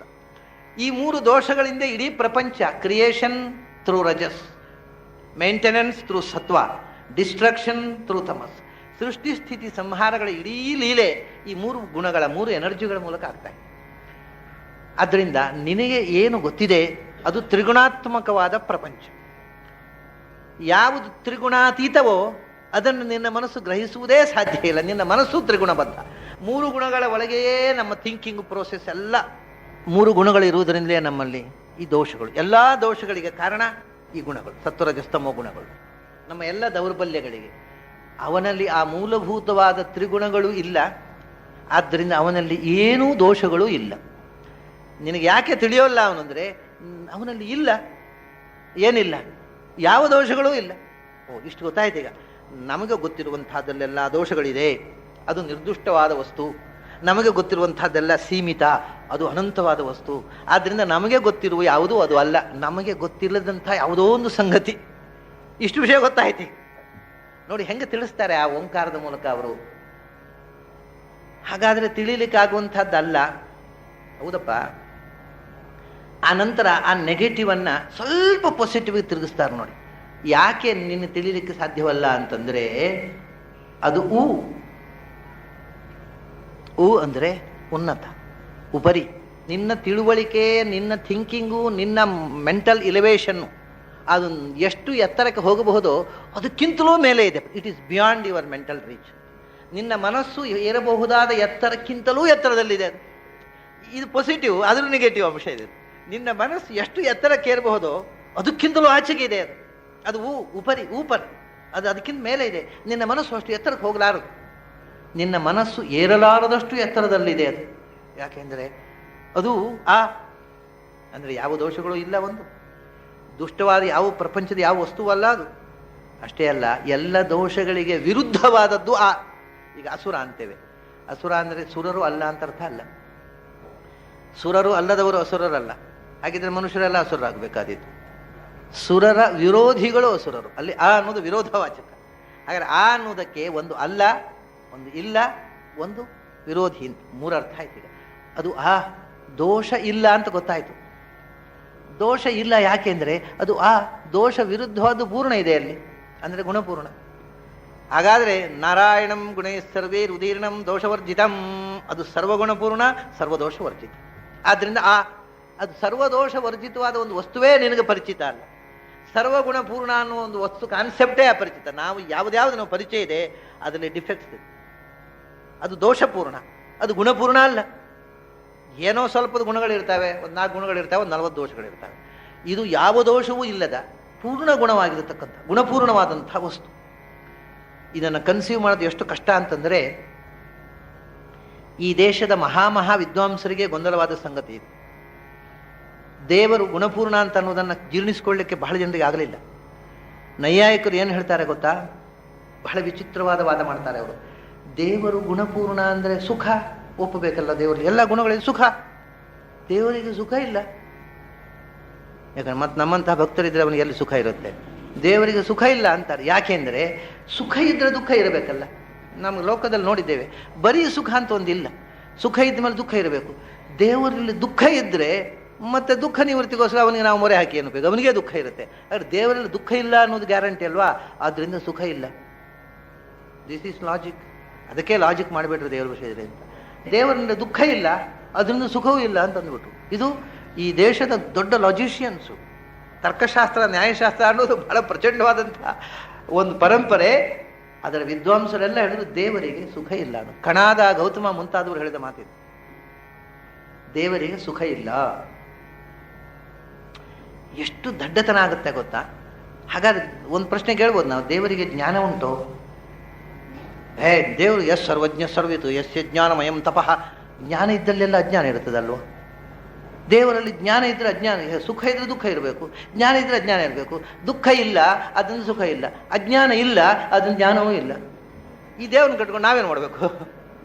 ಜ್ಞಾನವೂ ಇಲ್ಲದ, ಆನಂದವೂ ಇಲ್ಲದ ಒಂದು ದೇವರು, ಈ ಉತ್ಸವ ಮೂರ್ತಿ ಇದು. ಇದನ್ನು ಕಟ್ಕೊಂಡು ಯಾರು ಕಲ್ಗುಂಡಾದರೂ ಬೇಕು, ಇದು ಬೇಡ. ಲಾಜಿಕ್ ಮಾಡಿದರೆ ಹೀಗೆ ಆಗೋದು. ಯಾವಾಗಲೂ ಎಲ್ಲಿ ಅಲ್ಪ ಸುಖ ಇದೆಯೋ ಅಲ್ಲಿ ದುಃಖ ಇದೆ. ಪರಮಾತ್ಮ ಪೂರ್ಣ ಸುಖ, ಆದ ದುಃಖ ಇರೋದು ಹಾಗೆ. ಎಲ್ಲಿ ಅಲ್ಪಜ್ಞಾನವೋ ಅಲ್ಲಿ ಅಜ್ಞಾನ ಇದೆ. ಅವನು ಸರ್ವಜ್ಞಾನವಂತ ಅಜ್ಞಾನ ಇರೋದು ಹಾಗೆ. ಇಷ್ಟೇ, ಇಟ್ಸ್ ವೆರಿ ಸಿಂಪಲ್. ಆ ಪೂರ್ಣತೆಯ ಕಲ್ಪನೆ ಇಲ್ಲದೆ ಬಂದದ್ದು. ಅಂದರೆ ನಮ್ಮ ಮನಸ್ಸು ಯೋಚನೆ ಮಾಡಿದೆ ಆ ಪೂರ್ಣತೆಯನ್ನು. ಅವನು ಪೂರ್ಣ ಸುಖ ಆದರೆ ಅಲ್ಲಿ ದುಃಖ ಇರೋದು ಸಾಧ್ಯವೇ ಇಲ್ಲ. ಅವನು ಪೂರ್ಣ ಜ್ಞಾನ ಆದರೆ ಅಲ್ಲಿ ಅಜ್ಞಾನ ಇರೋದು ಸಾಧ್ಯವೇ ಇಲ್ಲ. ಆ ಪೂರ್ಣತೆಯ ಕಲ್ಪನೆ ಇಲ್ಲದೆ ಈ ಲಾಜಿಕ್ ಹೊರಟಿತ್ತು. ಯಾಕೆಂದರೆ ನಮ್ಮ ಮನಸ್ಸೇ ಅಪೂರ್ಣ. ಅದು ಯೋಚನೆ ಮಾಡೋದು ಅಪೂರ್ಣವನ್ನೇ, ಪೂರ್ಣ ಯೋಚನೆ ಮಾಡೋದೆ. ಮೊದಲು ಅಲ್ಲಿಂದ ಸ್ವಲ್ಪ ಪಾಸಿಟಿವ್ ಇತ್ತಂದ್ರೆ ನೀನು ಯೋಚಿಸಿ ತಿಳಿಯುವುದಕ್ಕೆ ಸಾಧ್ಯವಿಲ್ಲದಷ್ಟು ಎತ್ತರದಲ್ಲಿದೆ ಅದು. ಅದಕ್ಕೆ ನಾವು ದೇವ್ರ ಸುದ್ದಿ ಬಿಟ್ಬಿಟ್ಟದ್ದು, ಬೇಡ ದೇವ್ರ ಸುದ್ದಿ ಬೇಡ ಅಂತ ನಾವು ಅದನ್ನು ಎಂದೋ ಬಿಟ್ಟಿದ್ವಿ. ಮತ್ತೆ ಯಾಕೆ ಹೇಳಿ ಶುರು ಮಾಡಿದ್ರಿ ನೀವು? ಇವಾಗ ನೀವು ಹೇಳೋದು ಅದನ್ನೇ ತಿಳಿಲಿಕ್ಕೆ ಆಗೋದು, ಮತ್ತೆ ಆ ತಿಳಿಲಿಕ್ಕೆ ಆಗೋದು ಬಿಟ್ಟ ಮತ್ತೆ ಹೇಳಲಿಕ್ಕೆ ಯಾಕೆ ಬಂದ್ರಿ? ನೋಡಿ, ಕೊನೆಗೆ ಪಾಸಿಟಿವ್ ನಿಲ್ಲಿಸ್ತಾರೆ ಮಾ ಅಂತ. It's beautiful. ಅದು ನೀನು ತಿಳಿದಂಥ ಯಾವ ವಸ್ತುವು ಅಲ್ಲ, ನಿನ್ನ ತಿಳಿವಿಗೆ ಎಟಕದಷ್ಟು ಉನ್ನತವಾಗಿದೆ. ಆದರೂ ಕೂಡ ನೀನು ನಿರಾಶನಾಗಬೇಕಾಗಿಲ್ಲ. ಮಾ ಮಾ ಅಂದರೆ ಮಾ is to know, you can understand it. ನೀನು ನಿನ್ನ ಪಾತ್ರೆಯಲ್ಲಿ ತುಂಬುವಷ್ಟು ಅದನ್ನು ಗ್ರಹಿಸಬಹುದು, ಪೂರ್ಣವಾಗಿ ಗ್ರಹಿಸುವುದು ಸಾಧ್ಯ ಇಲ್ಲ ಅಂತ ಅಂದರೆ ಬಿಟ್ಟೇ ಬಿಡೋದಾ? ಇವಾಗ ಸಮುದ್ರದ ಬಳಿಯಲ್ಲಿ ನಾವು ಹೋಗಿ, ಈ ಸಮುದ್ರದ ನೀರು ಮನೆ ಹಿಡ್ಕೊಂಡು ಹೋಗ್ಲಿಕ್ಕೆ ಆಗೋದಿಲ್ಲ, ಕೊಡಪಾನ ಹಿಡ್ಕೊಂಡು ಹೋಗಿದ್ದಾನೆ. ಈ ಸಮುದ್ರದ ನೀರನ್ನು ಈ ಕೊಡಪಾನದಲ್ಲಿ ಹಿಡಿಯೋದಿಲ್ಲ, ಬೇಡ ಹಾಗೆ ಹೋಗುವ ಒಂದು ವಾಪಸ್ ಹೋಗೋದಾ? ಕೊಡಪಾನ ಹಿಡಿದಷ್ಟು ತರಬಾರ್ದ? ಅದು ಮಾ ನೋಡಪ್ಪ, ಅದು ಪೂರ್ಣವಾಗಿ ನೀನು ಅದನ್ನು ಗ್ರಹಿಸಲಾರೆ. ಆದರೆ ನಿನ್ನ ತಟ್ಟೆಯಲ್ಲಿ ಎಷ್ಟು ತುಂಬುತ್ತೋ ಅಷ್ಟು ಗ್ರಹಿಸಿಕೊ. ನೀನು ಅದನ್ನು ಗ್ರಹಿಸಬಲ್ಲೆ. ನಿನ್ನ ಗ್ರಹಣ ಶಕ್ತಿಯಲ್ಲಿ ಎಷ್ಟು ತುಂಬಿಸ್ಲಿಕ್ಕೆ ಸಾಧ್ಯವೋ ಅಷ್ಟೇ. ಅದು ಅನಂತ, ಅದನ್ನು ಯಾರೂ ಪೂರ್ತಿ ತಿಳಿಯಲು ಸಾಧ್ಯ ಇಲ್ಲ. ಆದರೆ ಎಷ್ಟು ತಿಳಿಯಲಿಕ್ಕೆ ಸಾಧ್ಯವೋ ಅಷ್ಟು ತಿಳ್ಕೊಳ್ಳೋದು ಸಾಧ್ಯ. ಅಲ್ಲಿ ಕನ್ಕ್ಲೂಡ್ ಮಾಡಿದ್ರು, ಪಾಸಿಟಿವ್ ಆಗಿ ನೀನು ಅದನ್ನು ತಿಳ್ಕೊಳ್ಳಿಕ್ಕೆ ಪ್ರಯತ್ನ ಮಾಡಿದರೆ ನೀನು ಅದನ್ನು ಗ್ರಹಿಸಬಲ್ಲೆ. ಇದು ನೋಡಿ ಓಂಕಾರ ನಮ್ಗೆ ಕೊಡ್ತಕ್ಕಂಥ ಒಂದು ಬೇಸಿಕ್ ಭರವಸೆ. ಹೀಗೆ ಹೇಳ್ತಾ ಹೇಳ್ತಾ ಮಾ ಅಂದರೆ ಅದು ಮತ್ತೆ ಪಾಸಿಟಿವ್ ಬರ್ತದೆ. ಅದು ಅಧಿಕ, ಎಲ್ಲಕ್ಕಿಂತಲೂ ದೊಡ್ಡದು, ಎಲ್ಲಕ್ಕಿಂತಲೂ ಉಚ್ಚ ಅಂತ ಎಲ್ಲ ಶಾಸ್ತ್ರಗಳಲ್ಲಿ ಮಾ ಅಂದರೆ ಹೇಳಲ್ಪಟ್ಟದ್ದು. ಜ್ಞಾತ ಎಲ್ಲ ಶಾಸ್ತ್ರಗಳಲ್ಲೂ ಸರ್ವಾಧಿಕ ಸರ್ವೋತ್ತಮ ಅಂತ ಯಾವುದು ತಿಳಿಯಲ್ಪಟ್ಟಿದೆಯೋ ಅದು ಇಲ್ಲಿ ಮತ್ತೆ ಪಾಸಿಟಿವ್ ಬಂತು. ಯಾಕೆಂದರೆ ನಮ್ಮ ಬದುಕಿನ ಎಲ್ಲ ಅವಸ್ಥೆಗಳು ಅದರ ಅಧೀನ. ಮಾ ಅಂದರೆ ಆಪ್ತಿ. ಆಪ್ತಿ ಅಂತಂದರೆ ಪರ್ವೇಷನ್, ಹೊರಗಿನ ಪ್ರಪಂಚದಲ್ಲಿ ನಮ್ಮ ವ್ಯಾಪ್ತಿ, contact with the external world.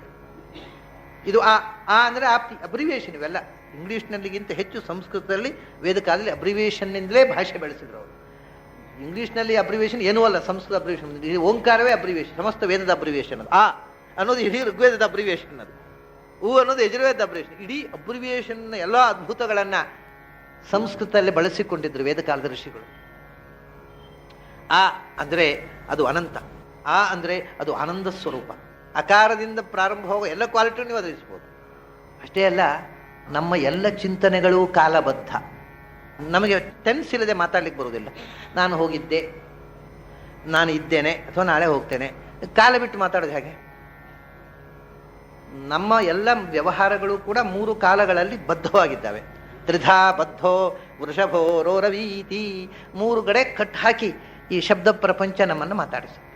ನಮಗೆ ಕಾಲಾತೀತವಾಗಿ ಮಾತಾಡ್ಲಿಕ್ಕೆ ಬರೋದು. ಭಗವಂತ ಏನು ಹೇಳಬೇಕು?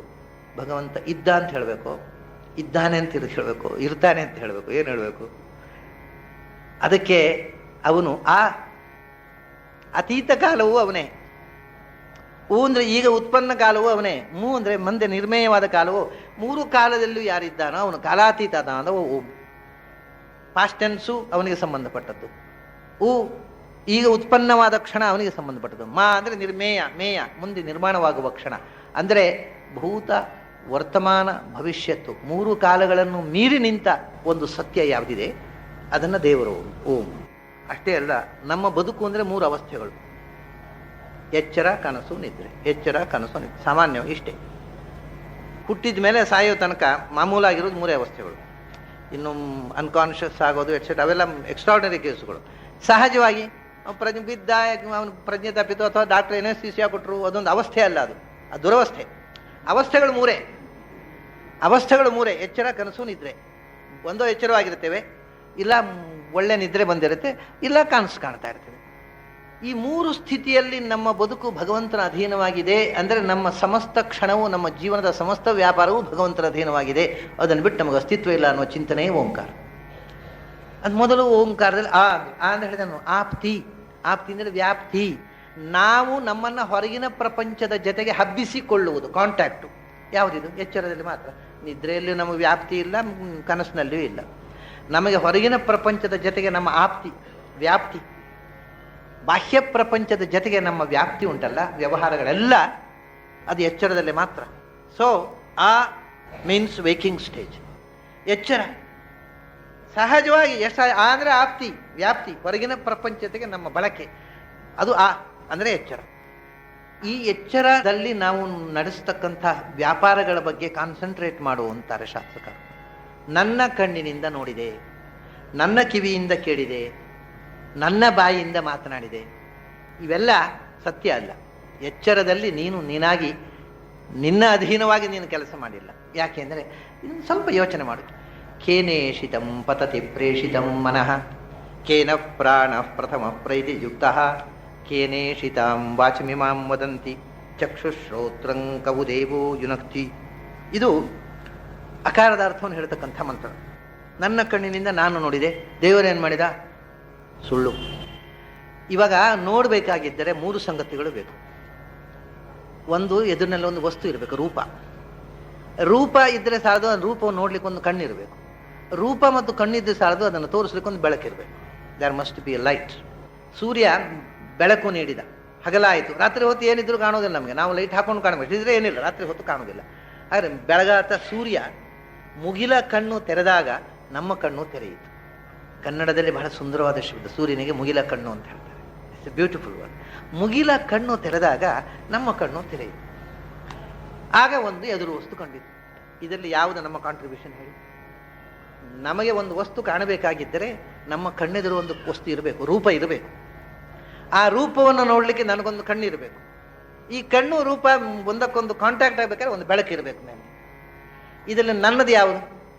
ಆ ರೂಪ ನಾನು ಸೃಷ್ಟಿ ಮಾಡಿದ್ದಲ್ಲ. ಭಗವಂತ ಯಾವುದೋ ಒಂದು ರೂಪ ನನ್ನ ಮುಂದೆ ಇಟ್ಟ, ಕಣ್ಣು ತೆರೆದಾಗ ಖಂಡಿತು ನೋಡಿದೆ. ಆ ರೂಪ ಬರಲಿ ಅಂತ ನಾನು ತರಿಸಿ ನಿಲ್ಲಿಸಿದ್ದಲ್ಲ. ಕಣ್ಣು ನಾನು ಎಲ್ಲ ಅಂಗಡಿಯಿಂದ ಆರ್ಡರ್ ಮಾಡಿಕೊಂಡು ಫಿಕ್ಸ್ ಮಾಡಿಕೊಂಡು ಬಂದದ್ದಲ್ಲ. ಅದು ಕೊಟ್ಟ ಇದೆ. ಕೆಲವರಿಗೆ ಹುಟ್ಟುವಾಗಲೇ ಕಣ್ಣಿಲ್ಲ ಸ್ವಾಮಿ ಅಂತಾರೆ, ಏನು ಮಾಡಬೇಕು? ಕಣ್ಣು ಕೊಟ್ಟ 4 ದಿವಸದಲ್ಲಿ ನರ್ವಸ್ ಡೆಬಿಲಿಟಿ, ಕಣ್ಣು ಕಾಣೋದಿಲ್ಲ ಅಂತಾರೆ, ಏನು ಮಾಡಬೇಕು? ಹಾಗಾದರೆ ಈ ಕಣ್ಣಿನ ಮೇಲೆ ನನಗೆ ಒಡೆತನ ಇಲ್ಲ. ಕಾಣ್ತದೆ, ನೋಡ್ತಾ ಇದ್ದೇನೆ ಅಷ್ಟೇ. ಕಾಣುವಂತೆ ಮಾಡಿದ್ದು ನಾನಲ್ಲ. ಕಾಣದೇ ಇದ್ದರೆ ಏನೂ ಮಾಡ್ಲಿಕ್ಕೆ ಸಾಧ್ಯ ಇಲ್ಲ ನನ್ನಿಂದ. ಕ್ಯಾಟ್ರಾಕ್ಟ್ ಬಂದರೆ ಡಾಕ್ಟರ್ ಆಪರೇಷನ್ ಮಾಡ್ತಾರೆ, ನರ್ವಸ್ ಡೆಬಿಲಿಟಿ ಬಂದರೆ ಡಾಕ್ಟರ್ ಹೇಳ್ತಾರೆ ಅದು ನಮ್ಗೆ ಏನು ಮಾಡ್ಲಿಕ್ಕೆ ಆಗೋದಿಲ್ಲ. ದೇವರ ಮೇಲೆ ಭಾರ ಹಾಕಿ ಬಂದರೆ ಬಂತಿದ್ರೆ ಇಲ್ಲ ಅಂತಾರೆ. ಹಾಗಾದ್ರೆ ಕಣ್ಣು ಕಾಣುವುದು ನಮ್ಮ ಕೈಯಲ್ಲಿಲ್ಲ. ಕಣ್ಣಿಗೆ ಕಾಣಿಸುವಂಥ ವಸ್ತು ನಮ್ಮ ಸೃಷ್ಟಿಯಲ್ಲ.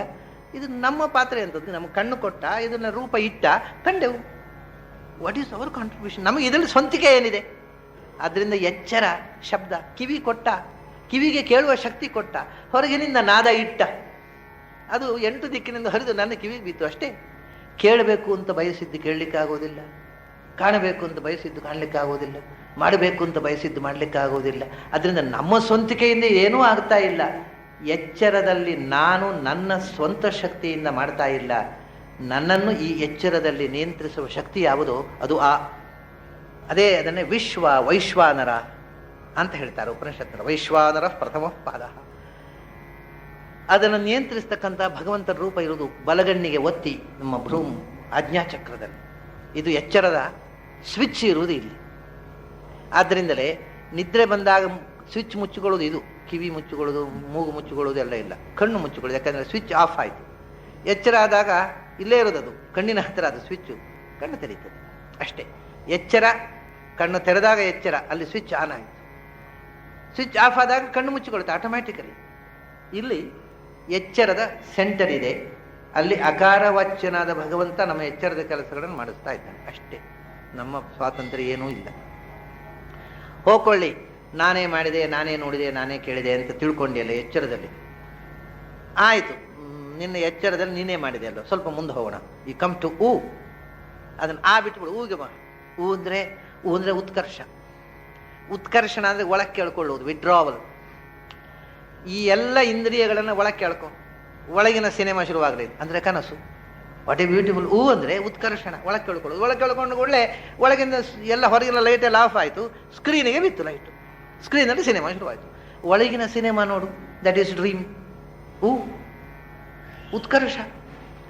ಆ ಒಳಗಿನಿಂದ ಎಲ್ಲ ಹೊರಗಿನ ಇಂದ್ರಿಯಗಳನ್ನು ಉತ್ಕರ್ಷಣೆ ಮಾಡ್ಕೋ ಒಳಕ್ಕೆ. ಯಾವ ಕಣ್ಣಿಗೆ ಹೊರಗಿನದ್ದು ಕಾಣುವುದಿಲ್ಲ, ಕಿವಿಗೆ ಹೊರಗಿನ ಶಬ್ದ ಕೇಳುವುದಿಲ್ಲ, ಏನಿಲ್ಲ. ಆದರೆ ಒಳಗಿನಿಂದ ಎಲ್ಲ ಇದೆ. ಒಳಗಿಂದ ಒಂದು ಸಿನಿಮಾ ನಡೀತಾ ಇದೆ, ಅದರ ರೂಪ ಇದೆ, ಅದರ ನಾದ ಇದೆ, ವಾಹನಗಳಿದೆ, ರಸ್ತೆ ಮೇಲೆ. ನ ತತ್ರ ರಥಾಹ ನ ರಥ ಯೋಗಾಹ ನ ಪಂಥಾನಃ ರಥಾನ್ನ ರಥ ಯೋಗಾನ್ನ ಪಥಃ ಸೃಜತೆ.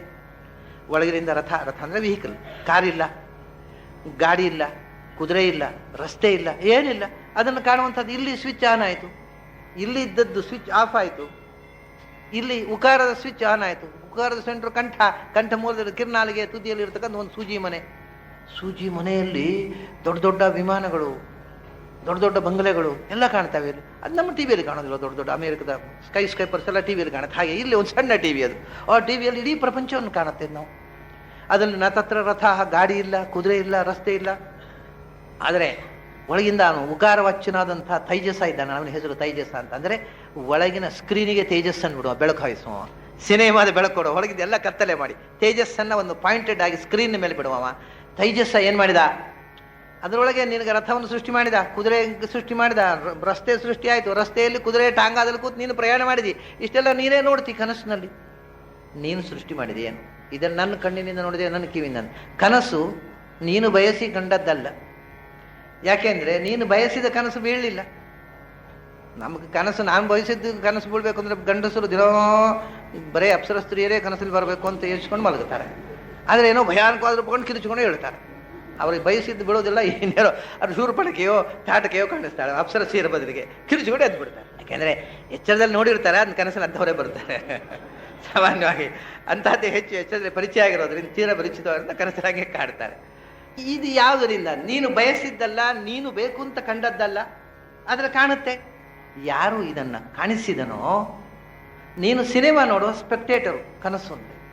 ಸಿನಿಮಾ ನೀನು ನೋಡಿದ್ದು, ನೀನು ಥಿಯೇಟರ್ಲ್ಲಿ ಕೂತದ್ರೆ ಸಿನಿಮಾ ಬಂದದ್ದಲ್ಲ. ಹಿಂಬದಿಯಿಂದ ಒಬ್ಬ ಟೆಕ್ನಿಷಿಯನ್ನು ಪ್ರಾಜೆಕ್ಟ್ ಮಾಡ್ತಾ ಇದ್ದಾನೆ ಸ್ಕ್ರೀನ್ಗೆ ಫಿಲ್ಮನ್ನು. Who is that fellow? Who is the technician? That is who. ನಿನಗೆ ಆ ಸಿನಿಮಾ ತೋರಿಸೋನು, ಆ ಪ್ರಾಜೆಕ್ಟ್ ಮಾಡಿದ್ರಲ್ಲ, ಅವನು ಉಗಾರವಚ್ಚನಾಗಿರತಕ್ಕಂಥ ತೈಜಸ. ಕನಸು ಸುಳ್ಳಲ್ಲ. ಡ್ರೀಮಾಲಜಿ ಅದು ಬಹಳ ಅರ್ಥಪೂರ್ಣ, ಅದಕ್ಕೆ ಮೀನಿಂಗ್ ಇದೆ, ಅದಕ್ಕೆ ಅರ್ಥ ಇದೆ. ಅದು ಸುಳ್ಳಲ್ಲ. ಕನಸು ಸುಳ್ಳಲ್ಲ, ಕನಸು ಕಂಡದ್ದು ಸುಳ್ಳಲ್ಲ. ಏನು ಸುಳ್ಳದಲ್ಲಿ? ಯಾವುದೂ ಸುಳ್ಳಲ್ಲ. ಮತ್ತೆ ಏನು ಸುಳ್ಳು? ಎಷ್ಟು ಅಂಶ ಕನಸಿನಲ್ಲಿ ಸುಳ್ಳು? ಇದು ಎಚ್ಚರದಲ್ಲಿ ನಾನು ನೋಡ್ತಾ ಇದ್ದೇನೆ ಅಂತ ತಿಳ್ಕೊಂಡದ್ದು. ಕನಸಿನಲ್ಲಿ ನಾನು ಎಚ್ಚರದಲ್ಲಿದ್ದೇನೆ ಅನ್ನೋದು ಭ್ರಮೆ. ಎಚ್ಚರದಲ್ಲಿ ನಾನೇ ಮಾಡ್ತೇನೆ ಅನ್ನೋದು ಭ್ರಮೆ. ನಾನು ಎಚ್ಚರದಲ್ಲಿದ್ದೇನೆ ಅನ್ನೋದು ಅಲ್ಲಿಯೂ ಭ್ರಮೆ. ಅವನು ನಿಜವಾಗಿ ಭಗವಂತನ ಬಗ್ಗೆ ಎಚ್ಚರ ಇಲ್ಲದೆ ಎಚ್ಚರದಲ್ಲಿ ಬದುಕುತ್ತಾನೆ. ಎಚ್ಚರದಲ್ಲಿಯೂ ಅವನು ಭಗವಂತನ ಬಗ್ಗೆ ಎಚ್ಚರ ಇಲ್ಲದೆ ಬದುಕಿದ್ದಾನೆ. ಆದರೆ ನಾನು ಪೂರ್ಣ ಎಚ್ಚರವಾಗಿದ್ದೇನೆ ಅನ್ನುವ ಭ್ರಮೆ. ಎಚ್ಚರದ ಭ್ರಮೆ ಮಾತ್ರ ಕನಸಿನಲ್ಲಿಯೂ ಎಚ್ಚರದಲ್ಲಿ, ಉಳಿದದ್ದೆಲ್ಲ ಸತ್ಯ. ಈ ಎರಡೇ ಭ್ರಮೆ ಇರುವುದು. ಎಚ್ಚರದಲ್ಲೂ ಎಚ್ಚರದ ಭ್ರಮೆ ಸುಳ್ಳು. ಎಚ್ಚರದಲ್ಲೂ ನಮಗೆ ಎಚ್ಚರ ಇರೋದಿಲ್ಲ. ಎಚ್ಚರ ತಪ್ಪಿಯೇ ಬದುಕುವುದು ಎಲ್ಲರೂ ಎಚ್ಚರದಲ್ಲಿ. ಕನಸಿನಲ್ಲಿ ಎಚ್ಚರ ಇರೋದಿಲ್ಲ.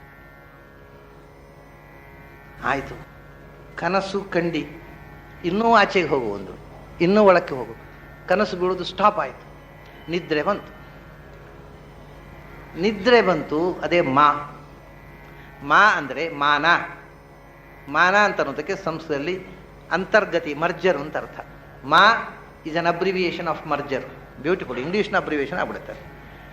ಮಾ ಭಗವಂತನಲ್ಲಿ ಇಲ್ಲಿ ಇತ್ತು ಎಚ್ಚರದ ಸ್ವಿಚ್ಚು. ಅಲ್ಲಿಂದ ಕನಸಿನ ಸ್ವಿಚ್ ಬಿತ್ತು, ಅದು ಆಫ್ ಆಯಿತು. ಕನಸಿನ ಸ್ವಿಚ್ ಆಫ್ ಆಗಿ ಇಲ್ಲಿಗೆ ಪ್ರಾಜ್ಞನಾಮಕನಾದ ಭಗವಂತ ಇಲ್ಲಿ ಹೃದಯದಲ್ಲಿದ್ದಾನೆ. ಈ ಜೀವನ ನನ್ನ ತೊಡೆಯಲ್ಲಿ ಮಲಗಿಸ್ಕೊಂಡು ಬಿಟ್ಟ ಅವನು. ಅದೇ ನಿದ್ರೆ, ಭಗವಂತನಲ್ಲಿ ಸೇರಿಕೊಳ್ಳುವ ಸ್ಥಿತಿ ನಿದ್ರೆ ಅಂದರೆ. ನಿದ್ರೆ ಅನ್ನೋದು ಒಂದು ಮೋಕ್ಷದ ಮಿನಿಯೇಚರ್ ಅದು. ಆದರೆ ವ್ಯತ್ಯಾಸ ಏನು? ನಿದ್ರೆಯಲ್ಲಿಯೂ ಭಗವಂತನನ್ನು ಸೇರುತ್ತಾನೆ ಜೀವ, ಮೋಕ್ಷದಲ್ಲೂ ಸೇರುತ್ತಾನೆ. ಮೋಕ್ಷದಲ್ಲಿ ಭಗವಂತನ ಜೊತೆಗೆ ಇದ್ದೇನೆ ಅನ್ನೋ ಅರಿವಿದೆ, ಇಲ್ಲಿ ಇಲ್ಲ ಅಷ್ಟೆ. ಇದು ಅರಿವಿಲ್ಲದ ಭಗವತ್ ಸಾಮೀಪ್ಯ.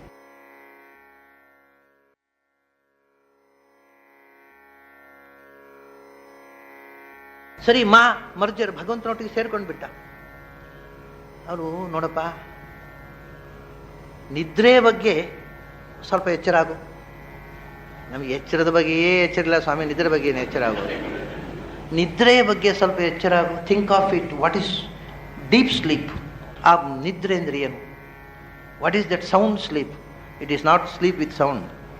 ಬಹಳ ಜನ ತಿಳ್ಕೊಂಡ ಹಾಗೆ ದಟ್ ಈಸ್ ಸೌಂಡ್ಲೆಸ್ ಸ್ಲೀಪ್. ಅದು ಕೆಲವರಿಗೆ ಸೌಂಡ್ ಸ್ಲೀಪ್ ಅದು ಬಹಳ ಜನರಿಗೆ ಇಷ್ಟ. ಅದು ಪಕ್ಕದವ್ರಿಗೆ ಮಲಗಲಿಕ್ಕೆ ಬಿಡೋದಿಲ್ಲ, ಅಷ್ಟು ಸೌಂಡ್ ಮಾಡ್ತಾರೆ. That is not sound sleep. Sleep without sound is sound sleep. ಅದು ಏನು?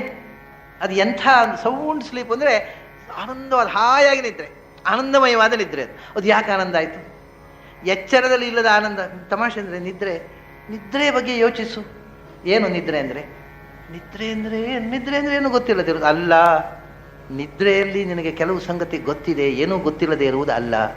ಏನದು ನೋಡು, ಬೆಳಗಾತಿ ಎದ್ದ ಮೇಲೆ ಯಾರಾದರೂ ಕೇಳ್ತಾರೆ, ನಿನ್ನೆ ರಾತ್ರಿ ಗೊತ್ತಾ ಏನೆಲ್ಲ ಆಯಿತು, ಅಲ್ಲಿ ಏನೋ ಒಂದು ಕಡೆ ದರೋಡೆ ಆಯಿತು, ಒಂದು ಕಡೆ ಬೆಂಕಿ ಬಿತ್ತು, ಒಂದು ಕಡೆ ಆಕ್ಸಿಡೆಂಟ್ ಆಯಿತು, ಏನೇನೋ ಗಲಾಟೆಗಳಾಗಿಬಿಟ್ಟಿದೆ. ಬೆಳಗಾತ ಪೇಪರ್ ಓದಿದವ, ಇವನು ಹೇಳ್ತಾನಷ್ಟೇ, ನೋಡಿದೆವು ರಾತ್ರಿ ಏನಾಯಿತು. ಅವನು ತಕ್ಷಣ ಹೇಳ್ತಾನೆ, ನನಗೊಂದೂ ಗೊತ್ತಿಲ್ಲ. ಯಾಕಪ್ಪ, ನಿನ್ನೆ ರಾತ್ರಿ ಮಲಗಿದ ಬೆಳಗಿನ ತನಕ ಒಳ್ಳೆ ನಿದ್ರೆ, ನನಗೆ ಫಸ್ಟ್ ಕ್ಲಾಸ್ ಆನಂದವಾಗಿ ನಿದ್ರೆ ಬಂತು, ಏನೂ ಗೊತ್ತಿಲ್ಲ ಅಂತಾರೆ. ಹಾಗಾದ್ರೆ ಗೊತ್ತುಂಟು ಅಂತ ಆಯ್ತಲ್ಲ, ಆನಂದವಾಗಿ ನಿದ್ರೆ ಬಂತು ಅಂತ ಗೊತ್ತಿದೆ ಅವನಿಗೆ.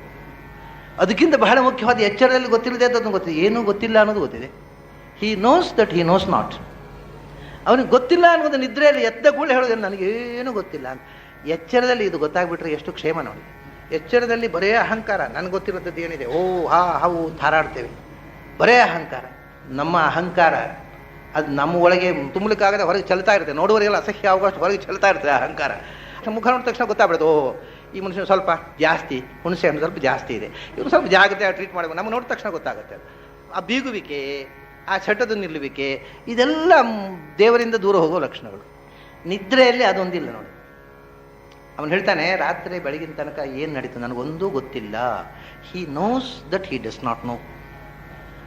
ಎಚ್ಚರದಲ್ಲಿ ಇಲ್ಲದಂತಹ ಒಂದು ಅವೇರ್ನೆಸ್ ಬಂತು. ಮತ್ತೊಂದು ವಿಷಯ ಏನು ಅಂದರೆ, ನಿನ್ನೆ ರಾತ್ರಿ ಮಲಗಿದವನಿಗೆ ಬೆಳಗಿನ ತನಕ ಒಳ್ಳೆ ಆನಂದವಾದ ನಿದ್ರೆ. ಓಹೋ, ನಿನ್ನೆ ರಾತ್ರಿಯಿಂದ ಬೆಳಗಿನ ತನಕ he knows the continuation of time. ರಾತ್ರಿ ಮಲಗಿದವನು ಇವತ್ತು ಬೆಳಗಾತ ಎಚ್ಚರ ಆಯಿತು ಅಂದರೆ ಒಳಗಿನಿಂದ ಟೈಮ್ ಈಸ್ ಕೌಂಟೆಡ್, ಕಾಲ ಗೊತ್ತಿದೆ. ಮತ್ತು ನನಗೆ ನಿದ್ರೆ ಬಂತು, ಹಿ ನೋಸ್ ದ ಸೆಲ್ಫ್. ತಾನು ಗೊತ್ತಿದೆ, ನಾನು ಅನ್ನುವುದು ಗೊತ್ತಿದೆ. ನಾನು ನಿದ್ರೆ ಮಾಡಿದೆ ಅಂತ ಬೆಳಗಾತ ಎದ್ದು ನಿನ್ನೆ ರಾತ್ರಿ ನಿದ್ರೆ ಮಾಡಿದ್ದು ಯಾರು, ಇವತ್ತು ಬೆಳಗಾತ ಹೇಳ್ತಾ ಇರೋದು ಯಾರು ಒಂದು ಸಂಶಯ ಬರೋದಿಲ್ಲ ಯಾರು. ದಟ್ ಈಸ್ ಮೀ, ಗೊತ್ತಿದೆ ನಾನು. ಆಮೇಲೆ ನಿನ್ನೆ ರಾತ್ರಿ ನಾನು ಮಲ್ಕೊಂಡು ಎಷ್ಟು ದಿವಸ ಆಯ್ತು ರೀ ಎಂದು ಬೆಳಗಾತ ಎದ್ದು ಹೇಳೋದಿಲ್ಲ ಯಾರು. ಆ ಕಾಲ, ಟೈಮು ಪ್ರತಿ ಸೆಕೆಂಡು, ಪ್ರತಿ ಕ್ಷಣವನ್ನು ಕೌಂಟ್ ಮಾಡ್ತದೆ. That is an inner clock. ದೇಹದ ಒಳಗೆ, ದೇಹಕ್ಕೆ ಸಂಬಂಧಪಟ್ಟಂತಹ ಒಂದು ಟೈಮಿಂಗ್ಸ್ ಒಳಗಿನ ಗಡಿಯಾರ ಇದೆ, ಅದು ಕೆಲಸ ಮಾಡ್ತಾ ಇರ್ತದೆ. ಸೊ ಕಾಲದ ಜ್ಞಾನ ಇದೆ, ತಾನು ಅನ್ನೋದು ಗೊತ್ತಿದೆ. ಆಮೇಲೆ ಆನಂದವಾಗಿ ನಿದ್ರೆ ಬಂತು, ಓಹೋ ಆನಂದದ ಅರಿವಿದೆ. ಆಮೇಲೆ ಏನು ಗೊತ್ತಿಲ್ಲ ಅನ್ನೋದು ಗೊತ್ತಿದೆ. 4 ಸಂಗತಿ ಗೊತ್ತಿದೆ ನಿದ್ರೆಯಲ್ಲಿ. ಕಾಲ ಗೊತ್ತಿದೆ, ನಾನು ಗೊತ್ತಿದೆ, ಆನಂದ ಗೊತ್ತಿದೆ, ಏನು ಗೊತ್ತಿಲ್ಲ ಅನ್ನೋದು ಗೊತ್ತಿದೆ. ಆದರೆ ಒಂದು ತಮಾಷೆ ಏನು ಗೊತ್ತುಂಟಾ, ನಿದ್ರೆಯಲ್ಲಿ ಕಾಲ ಗೊತ್ತಿದೆ, ಕಾಲ ಗೊತ್ತಿದೆ ಅನ್ನೋದು ಗೊತ್ತಿಲ್ಲ, ಎಚ್ಚರ ಆದ್ಮೇಲೆ ಗೊತ್ತಾಗೋದು. ನಿದ್ರೆಯಲ್ಲಿ ನಾನು ಅನ್ನೋದು ಗೊತ್ತಿದೆ, ನಿದ್ರೆಯಲ್ಲಿ ನಾನು ಅನ್ನೋದು ಗೊತ್ತಿದೆ ಅನ್ನೋದು ಗೊತ್ತಿಲ್ಲ, ಅದು ಎಚ್ಚರ ಆದ್ಮೇಲೆ ಗೊತ್ತಾಗೋದು. ನಿದ್ರೆಯಲ್ಲಿ ಆನಂದ ಅನ್ನೋದು ಗೊತ್ತಿದೆ, ಆನಂದ ಅನ್ನೋದು ಗೊತ್ತಿದೆ ಅನ್ನೋದು ಗೊತ್ತಿಲ್ಲ, ಎಚ್ಚರ ಆದ್ಮೇಲೆ ಗೊತ್ತಾಗೋದು. ನಿದ್ರೆಯಲ್ಲಿ ಏನೂ ಗೊತ್ತಿಲ್ಲ ಅನ್ನೋದು ಗೊತ್ತಿದೆ, ಆದರೆ ಏನೂ ಗೊತ್ತಿಲ್ಲ ಅನ್ನೋದು ಗೊತ್ತಿದೆ ಅನ್ನೋದು ಗೊತ್ತಿಲ್ಲ, ಅದು ಎಚ್ಚರ ಆದ್ಮೇಲೆ ಗೊತ್ತಾಗೋದು. It's all very interesting things. ನಿದ್ರೆಯಲ್ಲಿ ಹಾಗಾದರೆ ಆನಂದ ಯಾಕೆ ಬಂತು ನೋಡಿ. ಇವರು ಆನಂದ ಇದ್ರೆ ದುಃಖ ಇರಬೇಕು ಅಂತ ಹೇಳ್ತಾರಲ್ಲ ಈ ನೈಯಾಯಿಕರು, ಅವ್ರು ಸ್ವಲ್ಪ 1 ಗಂಟೆ ನಿದ್ರೆ ಮಾಡ್ಕೊಂಡು ಬರ್ರಿ ಅಂತ ಹೇಳ್ತಾರೆ. ನೀವು ವಾಕ್ಯಾರ್ಥ ಮಾಡೋ ಮುಂಚೆ ನಿದ್ರೆ ಮಾಡಿರಿ, ನಿದ್ದೆಗಟ್ಟು ವಾಕ್ಯಾರ್ಥ ಮಾಡಿ ನಿಮ್ಮ ತಲೆ ಹಾಳಾಗಿದೆ, ಸ್ವಲ್ಪ ನಿದ್ರೆ ಮಾಡಿರಿ. ಯಾಕೆ ಅಂದರೆ ಮನುಷ್ಯನಿಗೆ ದುಃಖ ಇಲ್ಲದ ಆನಂದದ ಅನುಭವ ಇರುವುದು ನಿದ್ರೆಯಲ್ಲಿ ಮಾತ್ರ, ಎಚ್ಚರದಲ್ಲಿ ಅಲ್ಲ, ಕನಸಿನಲ್ಲಿ ಅಲ್ಲ. ಕನಸಿನಲ್ಲಿ ಕೆಟ್ಟ ಕನಸು ಬಿದ್ದಾಗ ದುಃಖ, ಎಚ್ಚರದಲ್ಲಿ 1000 ತಾಪತ್ರಯಗಳು, ದುಃಖ ಸುಖ ಮಿಶ್ರ. ನಿದ್ರೆಯಲ್ಲಿ ದುಃಖ ಅನ್ನೋದು ಯಾರಿಗೂ ಆಗುವುದಿಲ್ಲ. ರೋಗಿಗೆ ಕೂಡ ರೋಗದ ವೇದನೆ ನಿದ್ರೆಯಲ್ಲಿಲ್ಲ. ನಿದ್ರೆಯಲ್ಲಿ ಅಬ್ಸಲ್ಯೂಟ್ಲಿ ದುಃಖದ ಎಕ್ಸ್ಪೀರಿಯನ್ಸ್ ಇಲ್ಲ, ಬರೇ ಸುಖ, ಆನಂದವಾಗಿ ನಿದ್ರೆ ಬಂತು ಅಂತ. ದುಃಖವಾಗಿ ನಿದ್ರೆ ಬಂತು ಅಂತ ಯಾರೂ ಹೇಳೋಲ್ಲ. ನಿದ್ರೆ ಅನ್ನೋದೇ ಒಂದು experience of bliss, that is total bliss. ದುಃಖದ ಸ್ಪರ್ಶವೇ ಇಲ್ಲದ ನಿರ್ದುಃಖ ಆನಂದ ಅನ್ನೋದು ಒಂದು ಇದೆ ಅಂತ ಗೊತ್ತಾಗುವುದೇ ನಮಗೆ ನಿದ್ರೆಯ ಮೂಲಕ. ಅದನ್ನೇ ಶಾಸ್ತ್ರ ಹೇಳಪ್ಪ, ನಿದ್ರೆಯಲ್ಲಿ ನಿನಗೆ ಗೊತ್ತಾಯ್ತಲ್ಲ ದುಃಖ ಇಲ್ಲದ ಆನಂದ, ಅದು ಬೇಕು ಎಚ್ಚರದಲ್ಲೂ ಅಂತ ಬಯಸುವುದೇ ಮೋಕ್ಷದ ಬಯಕೆ. ನಿನಗೆ ಮೋಕ್ಷದ ಇನ್ಸ್ಪಿರೇಷನ್, ಅಂಥ ಆನಂದ ನನಗೆ ಪರ್ಮನೆಂಟ್ ಆಗಿ ಬೇಕು ಅನ್ನುವ ಎಚ್ಚರ ನಿದ್ರೆಯಲ್ಲೇ ಬರಬೇಕು. ಅದು ಬರಬೇಕಾಗಿದೆ. ನಿದ್ರೆಯಲ್ಲಿ ಯಾಕೆ ದುಃಖ ಆಗಲಿಲ್ಲ ಅದು ಯೋಚನೆ ಮಾಡು. ನಿದ್ರೆಯಲ್ಲಿ ಯಾಕೆ ದುಃಖ ಆಗಲಿಲ್ಲ ಗೊತ್ತಾ? ನಿದ್ರೆಯಲ್ಲಿ ನೀನು ಭಗವಂತನ ಜೊತೆಗೆ ಇದ್ದಿ, ಆದರೂ ಭಗವಂತನ ಜೊತೆಗೆ ಇದ್ದೇನೆ ಅಂತ ಗೊತ್ತಿರಲಿಲ್ಲ, ಅದರಿಂದ ಎಚ್ಚರ ಆಗಿ ಪುನಃ ಈ ದುಃಖಕ್ಕೊಳಗಾಗಿ. ಹಾಗಾದರೆ ಭಗವಂತನ ಜೊತೆಗೆ ಇದ್ದು ಬಿಡುವುದು ಆನಂದಮಯ ಸ್ಥಿತಿ ಅಂತ. ಅದಕ್ಕೆ ಭಗವಂತನನ್ನು ತಿಳ್ಕೋಬೇಕು. ಇದು ಇದೆಲ್ಲ ತಿಳ್ಕೊಳ್ಳೋದೇ ಇದೆ. ನೀನು ಮಾದಲ್ಲಿ ತಿಳ್ಕೊಳ್ಬೇಕಾದ್ರೆ ಬಹಳ ಇದೆ. ತಿಳ್ಕೊಂಡ್ರೆ ನಿನಗೆಲ್ಲ ಪ್ರಪಂಚ ಆವು 3 ಅವಸ್ಥೆಗಳ ಮೂಲಕ ಎಚ್ಚರ ಆದ ಮೇಲೆ ದುಃಖ ಆಗಲಿಕ್ಕೆ ಇನ್ನೊಂದು ಕಾರಣ ಇದೆ. ಏನು? ನಿದ್ರೆಯಲ್ಲಿ ನಾನು ಅನ್ನೋದು ಗೊತ್ತಿದೆ, ನಾನು ಗೊತ್ತಿದೆ. ಆದರೆ ತಮಾಷೆ ಏನು ಗೊತ್ತು, ನಿದ್ರೆಯಲ್ಲಿ ನಾನುವಿಗೆ ವಿಭಕ್ತಿಯೇ ಇಲ್ಲ, ನಾನು ಮಾತ್ರ. ಮೀಲ ಮೈಲ ಏನಿಲ್ಲ, ನನ್ನಿಂದ ಇಲ್ಲ. ಎಚ್ಚರ ಆದ ಕೂಡಲೇ ಅದು ನನ್ನಿಂದ ರೀ, ಅದು ನಾನು ಮಾಡಿಸಿದ್ದು, ನನ್ನಿಂದ ಶುರುವಾಯಿತು. ಅದು ನನ್ನಿಂದ, ನಾನು ಹೇಳಿ ಮಾಡಿಸಿದ್ದು, ಅದು ನನ್ನಿಂದಾಗೆ ಆಯಿತು, ನಾನು ಇಳಿದೇ ಇರ್ತಿದ್ರೆ ಏನೋ ಆಗಿಬಿಡ್ತಿತ್ತು ಅಂತ ಮನುಷ್ಯನಿಗೆ ಈ ಅಹಂಕಾರ ಶುರುವಾಗುತ್ತೆ. ಆಮೇಲೆ ಇದೆಲ್ಲ ನನಗೋಸ್ಕರ ಬೇಕು, ಪ್ರತಿಯೊಂದು ಸಂಗತಿ ನನಗೋಸ್ಕರ, ಈ ಎಲ್ಲ ನನ್ನಲ್ಲಿ ಇರಬೇಕು, ಈ ಸೊತ್ತು ನನ್ನದಾಗಬೇಕು, ನಾನು, ನನ್ನ, ನನಗೆ, ನನ್ನಿಂದ, ನನ್ನಲ್ಲಿ, ಎಲ್ಲ ವಿಭಕ್ತಿಗಳು ಎಚ್ಚರದಲ್ಲಿ ಬಂತು. This is the reason for problems. ನಮ್ಮ ಎಲ್ಲ ಸಮಸ್ಯೆಗಳಿಗೆ ಮೂಲ ಕಾರಣ ಈ ವಿಭಕ್ತಿಗಳು. ನನ್ನ ಮನೆ, ಎಚ್ಚರ ಆತು, ರಾತ್ರಿಯಲ್ಲಿ ಗೊತ್ತಿಲ್ಲ ನನ್ನ ಮನೆ ಅಂತ ಗೊತ್ತಿಲ್ಲ, ಅದು ಎಲ್ಲೋ ಸೋರ್ತಿತ್ತು ಮಳೆ ಬಂದಾಗ ಗೊತ್ತೇ ಇಲ್ಲ, ಆನಂದವಾಗಿದ್ದೆ. ಎಚ್ಚರ ಆದಮೇಲೆ ನನ್ನ ಮನೆ ಸೋರ್ತಾ ಇದೆ, ರಿಪೇರಿ ಮಾಡಬೇಕು ಅಂತ ತಲೆ ವಿಷಯ ಆಯಿತು. ರಾತ್ರಿ ನನ್ನ ಮನೆ ಗೊತ್ತಿಲ್ಲ, ನನ್ನ ಹೆಂಡತಿ ಮಕ್ಕಳು ಗೊತ್ತಿಲ್ಲ, ನನ್ನ ಕೈ ಕಾಲು ಅನ್ನೋದು ಗೊತ್ತಿಲ್ಲ, ನನ್ನ ಇಲ್ವಲ್ಲ, ನನ್ನ ಕೈ ನನ್ನ ಕಾಲು ಗೊತ್ತಿಲ್ಲ, ಕೈ ಏನೋ ಗಾಯ ಉರಿತಾ ಇರ್ತದೆ, ನಿದ್ದೆಲ್ಲ ಗೊತ್ತಿಲ್ಲ, ನನ್ನ ಕೈಯಿಂದ ಗೊತ್ತಿಲ್ಲ, ಯಾಕೆ ನನ್ನ ಕೈ ಅಂತ ಗೊತ್ತಿಲ್ಲದ್ರಿಂದ ನೋವಾಗೋದಿಲ್ಲ. ಮತ್ತೆ ನಮ್ಮ ಮಗು ಬಿತ್ತಪ್ಪ, ನನ್ನ ಮಗು ಅಂದಾಗ ದುಃಖ ಆಗೋದು, ನನ್ನ ಕೈ ಅಂದರೆ ದುಃಖ, ನನ್ನ ಕೈ ಗೊತ್ತಿಲ್ಲ, ನಿದ್ರೆ ಅಷ್ಟು ದುಃಖವೇ ಆಗೋದಿಲ್ಲ. ಏನು ನೋವಿದ್ರೂ ಉರಿಯೋದಿಲ್ಲ, ಬ್ಯಾಂಡೇಜ್ ಕಟ್ಕೊಂಡ್ರು ನಿದ್ರೆಯಲ್ಲಿ ಆನಂದ, ಯಾಕೆಂದ್ರೆ ನನ್ನ ಕೈ ಅನ್ನೋದೇ ಗೊತ್ತಿಲ್ಲ. ಓ, ಹಾಗಾದ್ರೆ ದುಃಖಕ್ಕೆ ಮೂಲ ಈ ಅಹಂ ಮತ್ತು ಮಮ, ನನ್ನ ನನ್ನ ನನ್ನ. ಹೀಗೆ ಆ ದುಃಖ ಎಚ್ಚರದಲ್ಲಿ ಬಂತು. ನನ್ನ ಮಗ, ನನ್ನ ಹೆಂಡತಿ, ನನ್ನ ಮನೆ, ನನ್ನ ವ್ಯವಹಾರಗಳು, ಎಲ್ಲ ಸಮಸ್ಯೆಗಳು ನಿದ್ರೆಯಲ್ಲಿ ಗೊತ್ತಿಲ್ಲ. ಹಾಗಾದರೆ ನಾನು ಪ್ಯೂರ್ ನಾನು ಉಂಟಲ್ಲ, ಇಟ್ ಈಸ್ ಪ್ಯೂರ್ ಬ್ಲಿಸ್. ಆದ್ದರಿಂದ ಎಚ್ಚರದಲ್ಲಿ ದುಃಖಕ್ಕೆ ಕಾರಣ ನಿದ್ರೆಯಲ್ಲಿ ಇಲ್ಲದೆ ಏನೋ ಒಂದು ಬಂತು. ಏನು ಬಂತದು? ನನಗೆ, ನಾನು ಅಂತ ಈಗೋ ಬಂತು. ಮನುಷ್ಯನ ಎಲ್ಲ ದುಃಖಗಳಿಗೆ ಈ ಅಹಂಕಾರ ಮಮಕಾರಗಳು ಕಾರಣ ಅನ್ನೋದು ನಿದ್ರೆಯಿಂದ ತಿಳ್ಕೋ. ಅದನ್ನು ಬಿಟ್ಟುಬಿಡು. ನನಗೆ ಹಾಗಾಗಬೇಕು, ನನಗೆ ಹೀಗಾಗಬೇಕು, ಅದು ನಾನು ಹೇಳಿದ ಹಾಗಿರಬೇಕು, ಅದು ನಾನು ಕೇಳಿದ ಹಾಗಿರಬೇಕು, ಅದು ನನಗೆ ಬೇಕು. ಇಂಥ ಮೂರ್ಖತನಗಳಿಂದಲೇ ಮನುಷ್ಯ ಸರ್ವನಾಶ ಮಾಡಿಕೊಳ್ತಾನೆ. ಓಂಕಾರದ 3 ಅಕ್ಷರಗಳನ್ನು ಇಟ್ಟುಕೊಂಡು ನಾವು ಅದನ್ನು ಚಿಂತನೆ ಮಾಡಿದೆವು. ಯಾಕೆಂದರೆ 3 ಅಕ್ಷರ, ಅಲ್ಲಿಂದ 3 ವ್ಯಾಹೃತಿ, ಗಾಯತ್ರಿಗೆ ಸಂಬಂಧಪಟ್ಟು ನಮಗೆ 3 ಅಕ್ಷರಗಳು ಸಾಕು. ಆದರೆ ಓಂಕಾರದಲ್ಲಿ 8 ಅಕ್ಷರಗಳಿವೆ. ಆ 8 ಅಕ್ಷರಗಳದ್ದು ಒಂದು ಮುಖವೇ ಬೇರೆ ಇದೆ. ಅದನ್ನು ನಾವೀಗ ಮುಟ್ತಾ ಇಲ್ಲ, ಯಾಕಂದರೆ ಮುಟ್ಟಿದರೆ ಅದು ಬಗೆಹರಿಯೋದಿಲ್ಲ. ಅಕಾರ, ಉಕಾರ, ಮಕಾರ, ನಾದ, ಬಿಂದು, ಕಲಾ, ಶಾಂತ, ಅತಿಶಾಂತ ಅಂತ ದೇರ್ ಆರ್ 8 ಲೆಟರ್ಸ್ ಇನ್ ಓಂಕಾರ. ಇದು ಬಿಂದು, ನಾದ, ಕಲೆ, ಶಾಂತ, ಅತಿಶಾಂತ ಅಂದರೆ ಏನು? ಈ ವರ್ಣಗಳು, ಇವು ಅಕ್ಷರಗಳು ಅಂದರೆ ನಾವು ಅಕ್ಷರ ಮಾಲಿಕೆಯಲ್ಲಿ ಇಲ್ಲೇ ಇಲ್ವಲ್ಲ, ಅಕಾರದಿಂದ ಕ್ಷಕಾರ ತನಕ ನಾವೆಲ್ಲ ಓದಿದ್ದೇವೆ, ಇದು ಇಲ್ಲವೇ ಇಲ್ಲಲ್ಲ ಅಂತ ಅನ್ನುವಂಥ ಪ್ರಶ್ನೆಗಳೆಲ್ಲ ಬರ್ತವೆ. ಹಾಗಾಗಿ ಓಂಕಾರದ ಅಕ್ಷರಗಳ 8 ಅಕ್ಷರಗಳು ಅನ್ನುವಂಥದ್ದೇ ಒಂದು ದೊಡ್ಡ ಉಪಾಸನೆ. ನಮಗೆ ಗೊತ್ತಿರುವಂಥ ಅಕ್ಷರಗಳು ಅಂದರೆ ವೈಖರಿ. ತುರೀಯಾಂ ವಾಚಂ ಮನುಷ್ಯ ವದಂತಿ. 4ನೆಯ ಆ ಮಾತಿನ 4 ಸ್ಟೇಜ್ಗಳಲ್ಲಿ 4ನೆಯ ಸ್ಟೇಜ್ನಲ್ಲಿ ನಮ್ಮ ಬಾಯಿಯಿಂದ ಹೊರಕ್ಕೆ ಬಂದ ಮಾತು ಕೇಳಿಸುವುದು. ಅದರ ಮೊದಲು ಮಾತು ನಾಭಿಯಲ್ಲಿ ಹುಟ್ಟಿದೆ, ನಾಭಿಯಲ್ಲಿ ಹೂತು, ಅದು ಹೃದಯದಲ್ಲಿ ಚಿಗಿತು, ಕಂಠದಲ್ಲಿ ಅರಳಿ ಬಾಯಿಯಲ್ಲಿ ಹೊರಗೆ ಬರಬೇಕು. ಈ ಒಳಗಿನ 3 ಸ್ಟೇಜ್ನಲ್ಲಿ ಇರತಕ್ಕಂಥ ಮಾತುಗಳು ನಮ್ಗೆ ಕೇಳಿಸೋದಿಲ್ಲ. ಅದೇ ಅವರು ಆ ಅಕ್ಷರಗಳನ್ನು ಅವ್ರು ಹೇಳೋದು, ನಾದವಿಂದು ಕಲಾ ಶಾಂತ ಅತಿಶಾಂತ ಅಂತ. ಅದನ್ನು ನಾವು ಒಂದು ಮಾತನ್ನು ಆಡಬೇಕು ಅಂತ ಪ್ರಯತ್ನಿಸಿದಾಗ ಆ್ಯಕ್ಚುಲಿ ಆ ಸೌಂಡ್ ಸ್ಟಾರ್ಟ್ ಆಗೋದು ನಾಭಿಯಿಂದ. ಈಗ ಸ್ವಲ್ಪ ಪೇಟೆಯವರು ಕುತ್ತಿಗೆ ಮೇಲೆ ಮಾತಾಡ್ಲಿಕ್ಕೆ ಕಲ್ತಿದ್ದಾರೆ, ನಾಭಿಯಿಂದ ಬರೋದೇ ಇಲ್ಲ ಸೌಂಡು. ಹಿಂದೆ ನಾಭಿಯಿಂದ ಬರ್ತಿತ್ತು ಸೌಂಡ್. ಅಂದರೆ ಈ ನಾಭಿಯಿಂದ ನಾದ ಹೊರಟದ್ದು ಕಿವಿ ನಮ್ಮ ಬಾಯಿಯಿಂದ ಹೊರ ಬರುವ ತನಕದ ಸ್ಟೇಜ್ಗಳನ್ನು ಅಬ್ಸರ್ವ್ ಮಾಡಿ ಅದನ್ನು ಕೇಳಿಸಿಕೊಂಡು ಅದನ್ನು ವಿಶ್ಲೇಷಣೆ ಮಾಡಿ 8 ಅಕ್ಷರಗಳು ಅನ್ನತಕ್ಕಂಥ ಮಾತು. ಅದೊಂದು 8 ಅಕ್ಷರದ ಉಪಾಸನೆ. ಅದು ಬಿಟ್ಟು 4 ಅಕ್ಷರದ ಉಪಾಸನೆ. ಸನ್ಯಾಸಿಗಳು ಅಕಾರ, ಉಕಾರ, ಮಕಾರ, ನಾದ, ಈ 4 ಅಕ್ಷರದ ಉಪಾಸನೆ ಮಾಡಬೇಕು. ಅಕಾರಕ್ಕೆ ಕೃಷ್ಣ, ಮತ್ತೆ ದಶಾವತಾರಕ್ಕೆ ಸಂಬಂಧಪಟ್ಟ ರೂಪಗಳು ಬಂದವು. ಅಕಾರಕ್ಕೆ ಕೃಷ್ಣ, ಉಕಾರಕ್ಕೆ ರಾಮ, ಮಕಾರಕ್ಕೆ ನರಸಿಂಹ, ನಾದಕ್ಕೆ ವರಾಹ. ರಾಮ, ಕೃಷ್ಣ, ನರಸಿಂಹ, ವರಾಹ. ಅಂದರೆ ಇದು ಮತ್ತೆ ಇನ್ನೂ ಅಂದರೆ ಈ ದಶಾವತಾರಗಳಲ್ಲಿ ಜಯ ವಿಜಯರ ಉದ್ಧಾರಕ್ಕೆ ಆದ ರೂಪಗಳು ಮಾತ್ರ ಓಂಕಾರ ವಾಚ್ಯಗಳಾಗಿ ಮತ್ತೆ ವಿಶೇಷ ಉಪಾಸನೆಗೆ ಒಳಪಟ್ಟಿವೆ. ಅಂದರೆ ನಮ್ಮೊಳಗೆ ಜಯ ವಿಜಯರಿಗಿಂತ ಹೆಚ್ಚು ಅವರು ಭೂಮಿಯಲ್ಲಿ ಬಂದಾಗ ಏನಾಗಿದ್ರು ಅದೇ ನಮ್ಮೊಳಗೆ ತುಂಬಿದೆ. ಹಿರಣ್ಯಾಕ್ಷ, ಹಿರಣ್ಯಕಶಿಪು. ಆ ನಮ್ಮೊಳಗಿರತಕ್ಕಂಥ ಹಿರಣ್ಯಾಕ್ಷ, ಹಿರಣ್ಯಕಶಿಪುಗಳನ್ನು ಒದ್ದೋಡಿಸುವುದಕ್ಕೋಸ್ಕರ ಓಂಕಾರದ ಉಪಾಸನೆ. ಹಿರಣ್ಯಾಕ್ಷ, ಹಿರಣ್ಯಕಶಿಪು ಅನ್ನೋದು ಅರ್ಥ ನಿಮಗೆ ಗೊತ್ತಾಗ್ಬಿಟ್ರೆ ಅದು ನಮ್ಮೊಳಗೆ ಅವ್ರು ಕೂತಿದ್ದಾರೆ ಗ್ಯಾರಂಟಿ ಅನ್ನೋದು ಸ್ಪಷ್ಟ. ಹಿರಣ್ಯಾಕ್ಷ ಅಂದರೆ ಯಾವಾಗಲೂ ಚಿನ್ನದ ಮೇಲೆ ಕಣ್ಣಿಟ್ಟವ ಅಂತ. ಅಂದರೆ ಮಟೀರಿಯಲ್ ವೆಲ್ತ್. ಹಿರಣ್ಯ ಅಂದರೆ ಚಿನ್ನ ಅಂದರೆ ಮಟೀರಿಯಲ್ ವೆಲ್ತ್. ಮಟೀರಿಯಲ್ ವೆಲ್ತಿನ ಮೇಲೆಯೇ ಗಮನ ಯಾರಿಗಿದೆಯೋ, ಸ್ಪಿರಿಚುವಲ್ ವೆಲ್ತಿನ ಕಡೆಗೆ ಗಮನ ಇಲ್ಲವೋ ಅವರು ಎಲ್ಲರೂ ಹಿರಣ್ಯಾಕ್ಷ. ಇನ್ನೂ ಅದರ ಆ ಮಟೀರಿಯಲ್ ಬೆಲ್ಟ್ ಸಿಕ್ಕಿತು. ಇವನು ಹಿರಣ್ಯಾಕ್ಷ ಮಟೀರಿಯಲ್ ಕಣ್ಣಿಟ್ಟವ, ಇವನಿಗೆ ಕಣ್ಣಿಟ್ಟು ಮಟೀರಿಯಲ್ ಬೆಲ್ಟ್ ಸಿಕ್ಕಿತು. ಸಿಕ್ಕಿದ್ದನ್ನ ದಕ್ಕಿಸ್ಕೊಳ್ಬೇಕು ಅಂತ ದಿಂಬಿನ ಅಡಿಯಲ್ಲಿ ಇಟ್ಕೊಳ್ಳೋ ಹಿರಣ್ಯಕಶಿಪು ಅಂದರೆ ದುಡ್ಡನ್ನು ಎಲ್ಲ ಹೊರಗಿಟ್ಬಿಟ್ರೆ ಲೆಕ್ಕಕ್ಕೆ ಸಿಗುತ್ತೆ, ಅನ್ಅಕೌಂಟೆಡ್ ಮನಿ. ಅದು ತಲೆದಿಂಬಿನ ಅಡಿಯಲ್ಲೇ ಇಟ್ಕೊಳ್ಳೋ ಹಿರಣ್ಯಕಶಿಪು. ಸೊ ಇದೆಲ್ಲ ನಮ್ಮಲ್ಲೇ ಆವೇಶವಾಗಿ ಕೂತು ಬಿಟ್ಟಿದ್ದಾರೆ. ನರಸಿಂಹ ವರಾಹ ರೂಪದಿಂದ ಅವ್ರನ್ನ ಕೊಂದರು, ಮತ್ತೆ ನಮ್ಮೊಳಗೆ ಒಂದು ಕೂತು ಬಿಟ್ಟಿದ್ದಾರೆ. ಅದಕ್ಕೋಸ್ಕರ ಪ್ರಣವ ಜಪದಿಂದ ನಮ್ಮೊಳಗಿನ ಹಿರಣ್ಯಾಕ್ಷನನ್ನು ವರಾಹ ಕೊಲ್ಲಬೇಕು, ನಮ್ಮೊಳಗಿನ ಹಿರಣ್ಯಕಶಿಪುವನ್ನು ನರಸಿಂಹ ಕೊಲ್ಲಬೇಕು. ಆಮೇಲೆ ವರಾಹ ಹಿರಣ್ಯಕಶಿಪುವನ್ನು ಕೊಂದರೆ ಮತ್ತೆ ರಾವಣ ಕುಂಭಕರ್ಣರಾಗಿ ಬರ್ತಾರೆ ಅವರು, ಮತ್ತೆ ರಾಮರೂಪದಿಂದ ಬರಬೇಕು ಅವರು. ಆಮೇಲೆ ಅಲ್ಲಿಗೆ ಮುಗಿಯೋದಿಲ್ಲ, ಶಿಶುಪಾಲ ದಂತವಕ್ರರಾಗಿ ಬಂದ್ಬಿಡ್ತಾರೆ.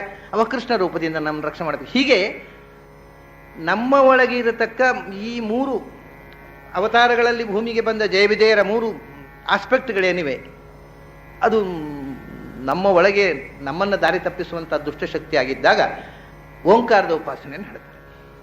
ಆದರೆ ಇದು ಎಲ್ಲರಿಗೂ ಅಲ್ಲ. ಈ ಓಂಕಾರದ ಉಪಾಸನೆ ಕೃಷ್ಣ, ರಾಮ, ನರಸಿಂಹ, ವರಾಹ ಈ ರೂಪದ 4 ಅಕ್ಷರಗಳಲ್ಲಿ 4 ರೂಪದ ಉಪಾಸನೆ ಇದು ಸನ್ಯಾಸಿಗಳಿಗೆ ಮಾತ್ರ ಹೇಳಿದ್ದು. ಗೃಹಸ್ಥರು ಇದನ್ನು ಉಪಾಸನೆ ಮಾಡುವ ಸಂಪ್ರದಾಯ ಇಲ್ಲ.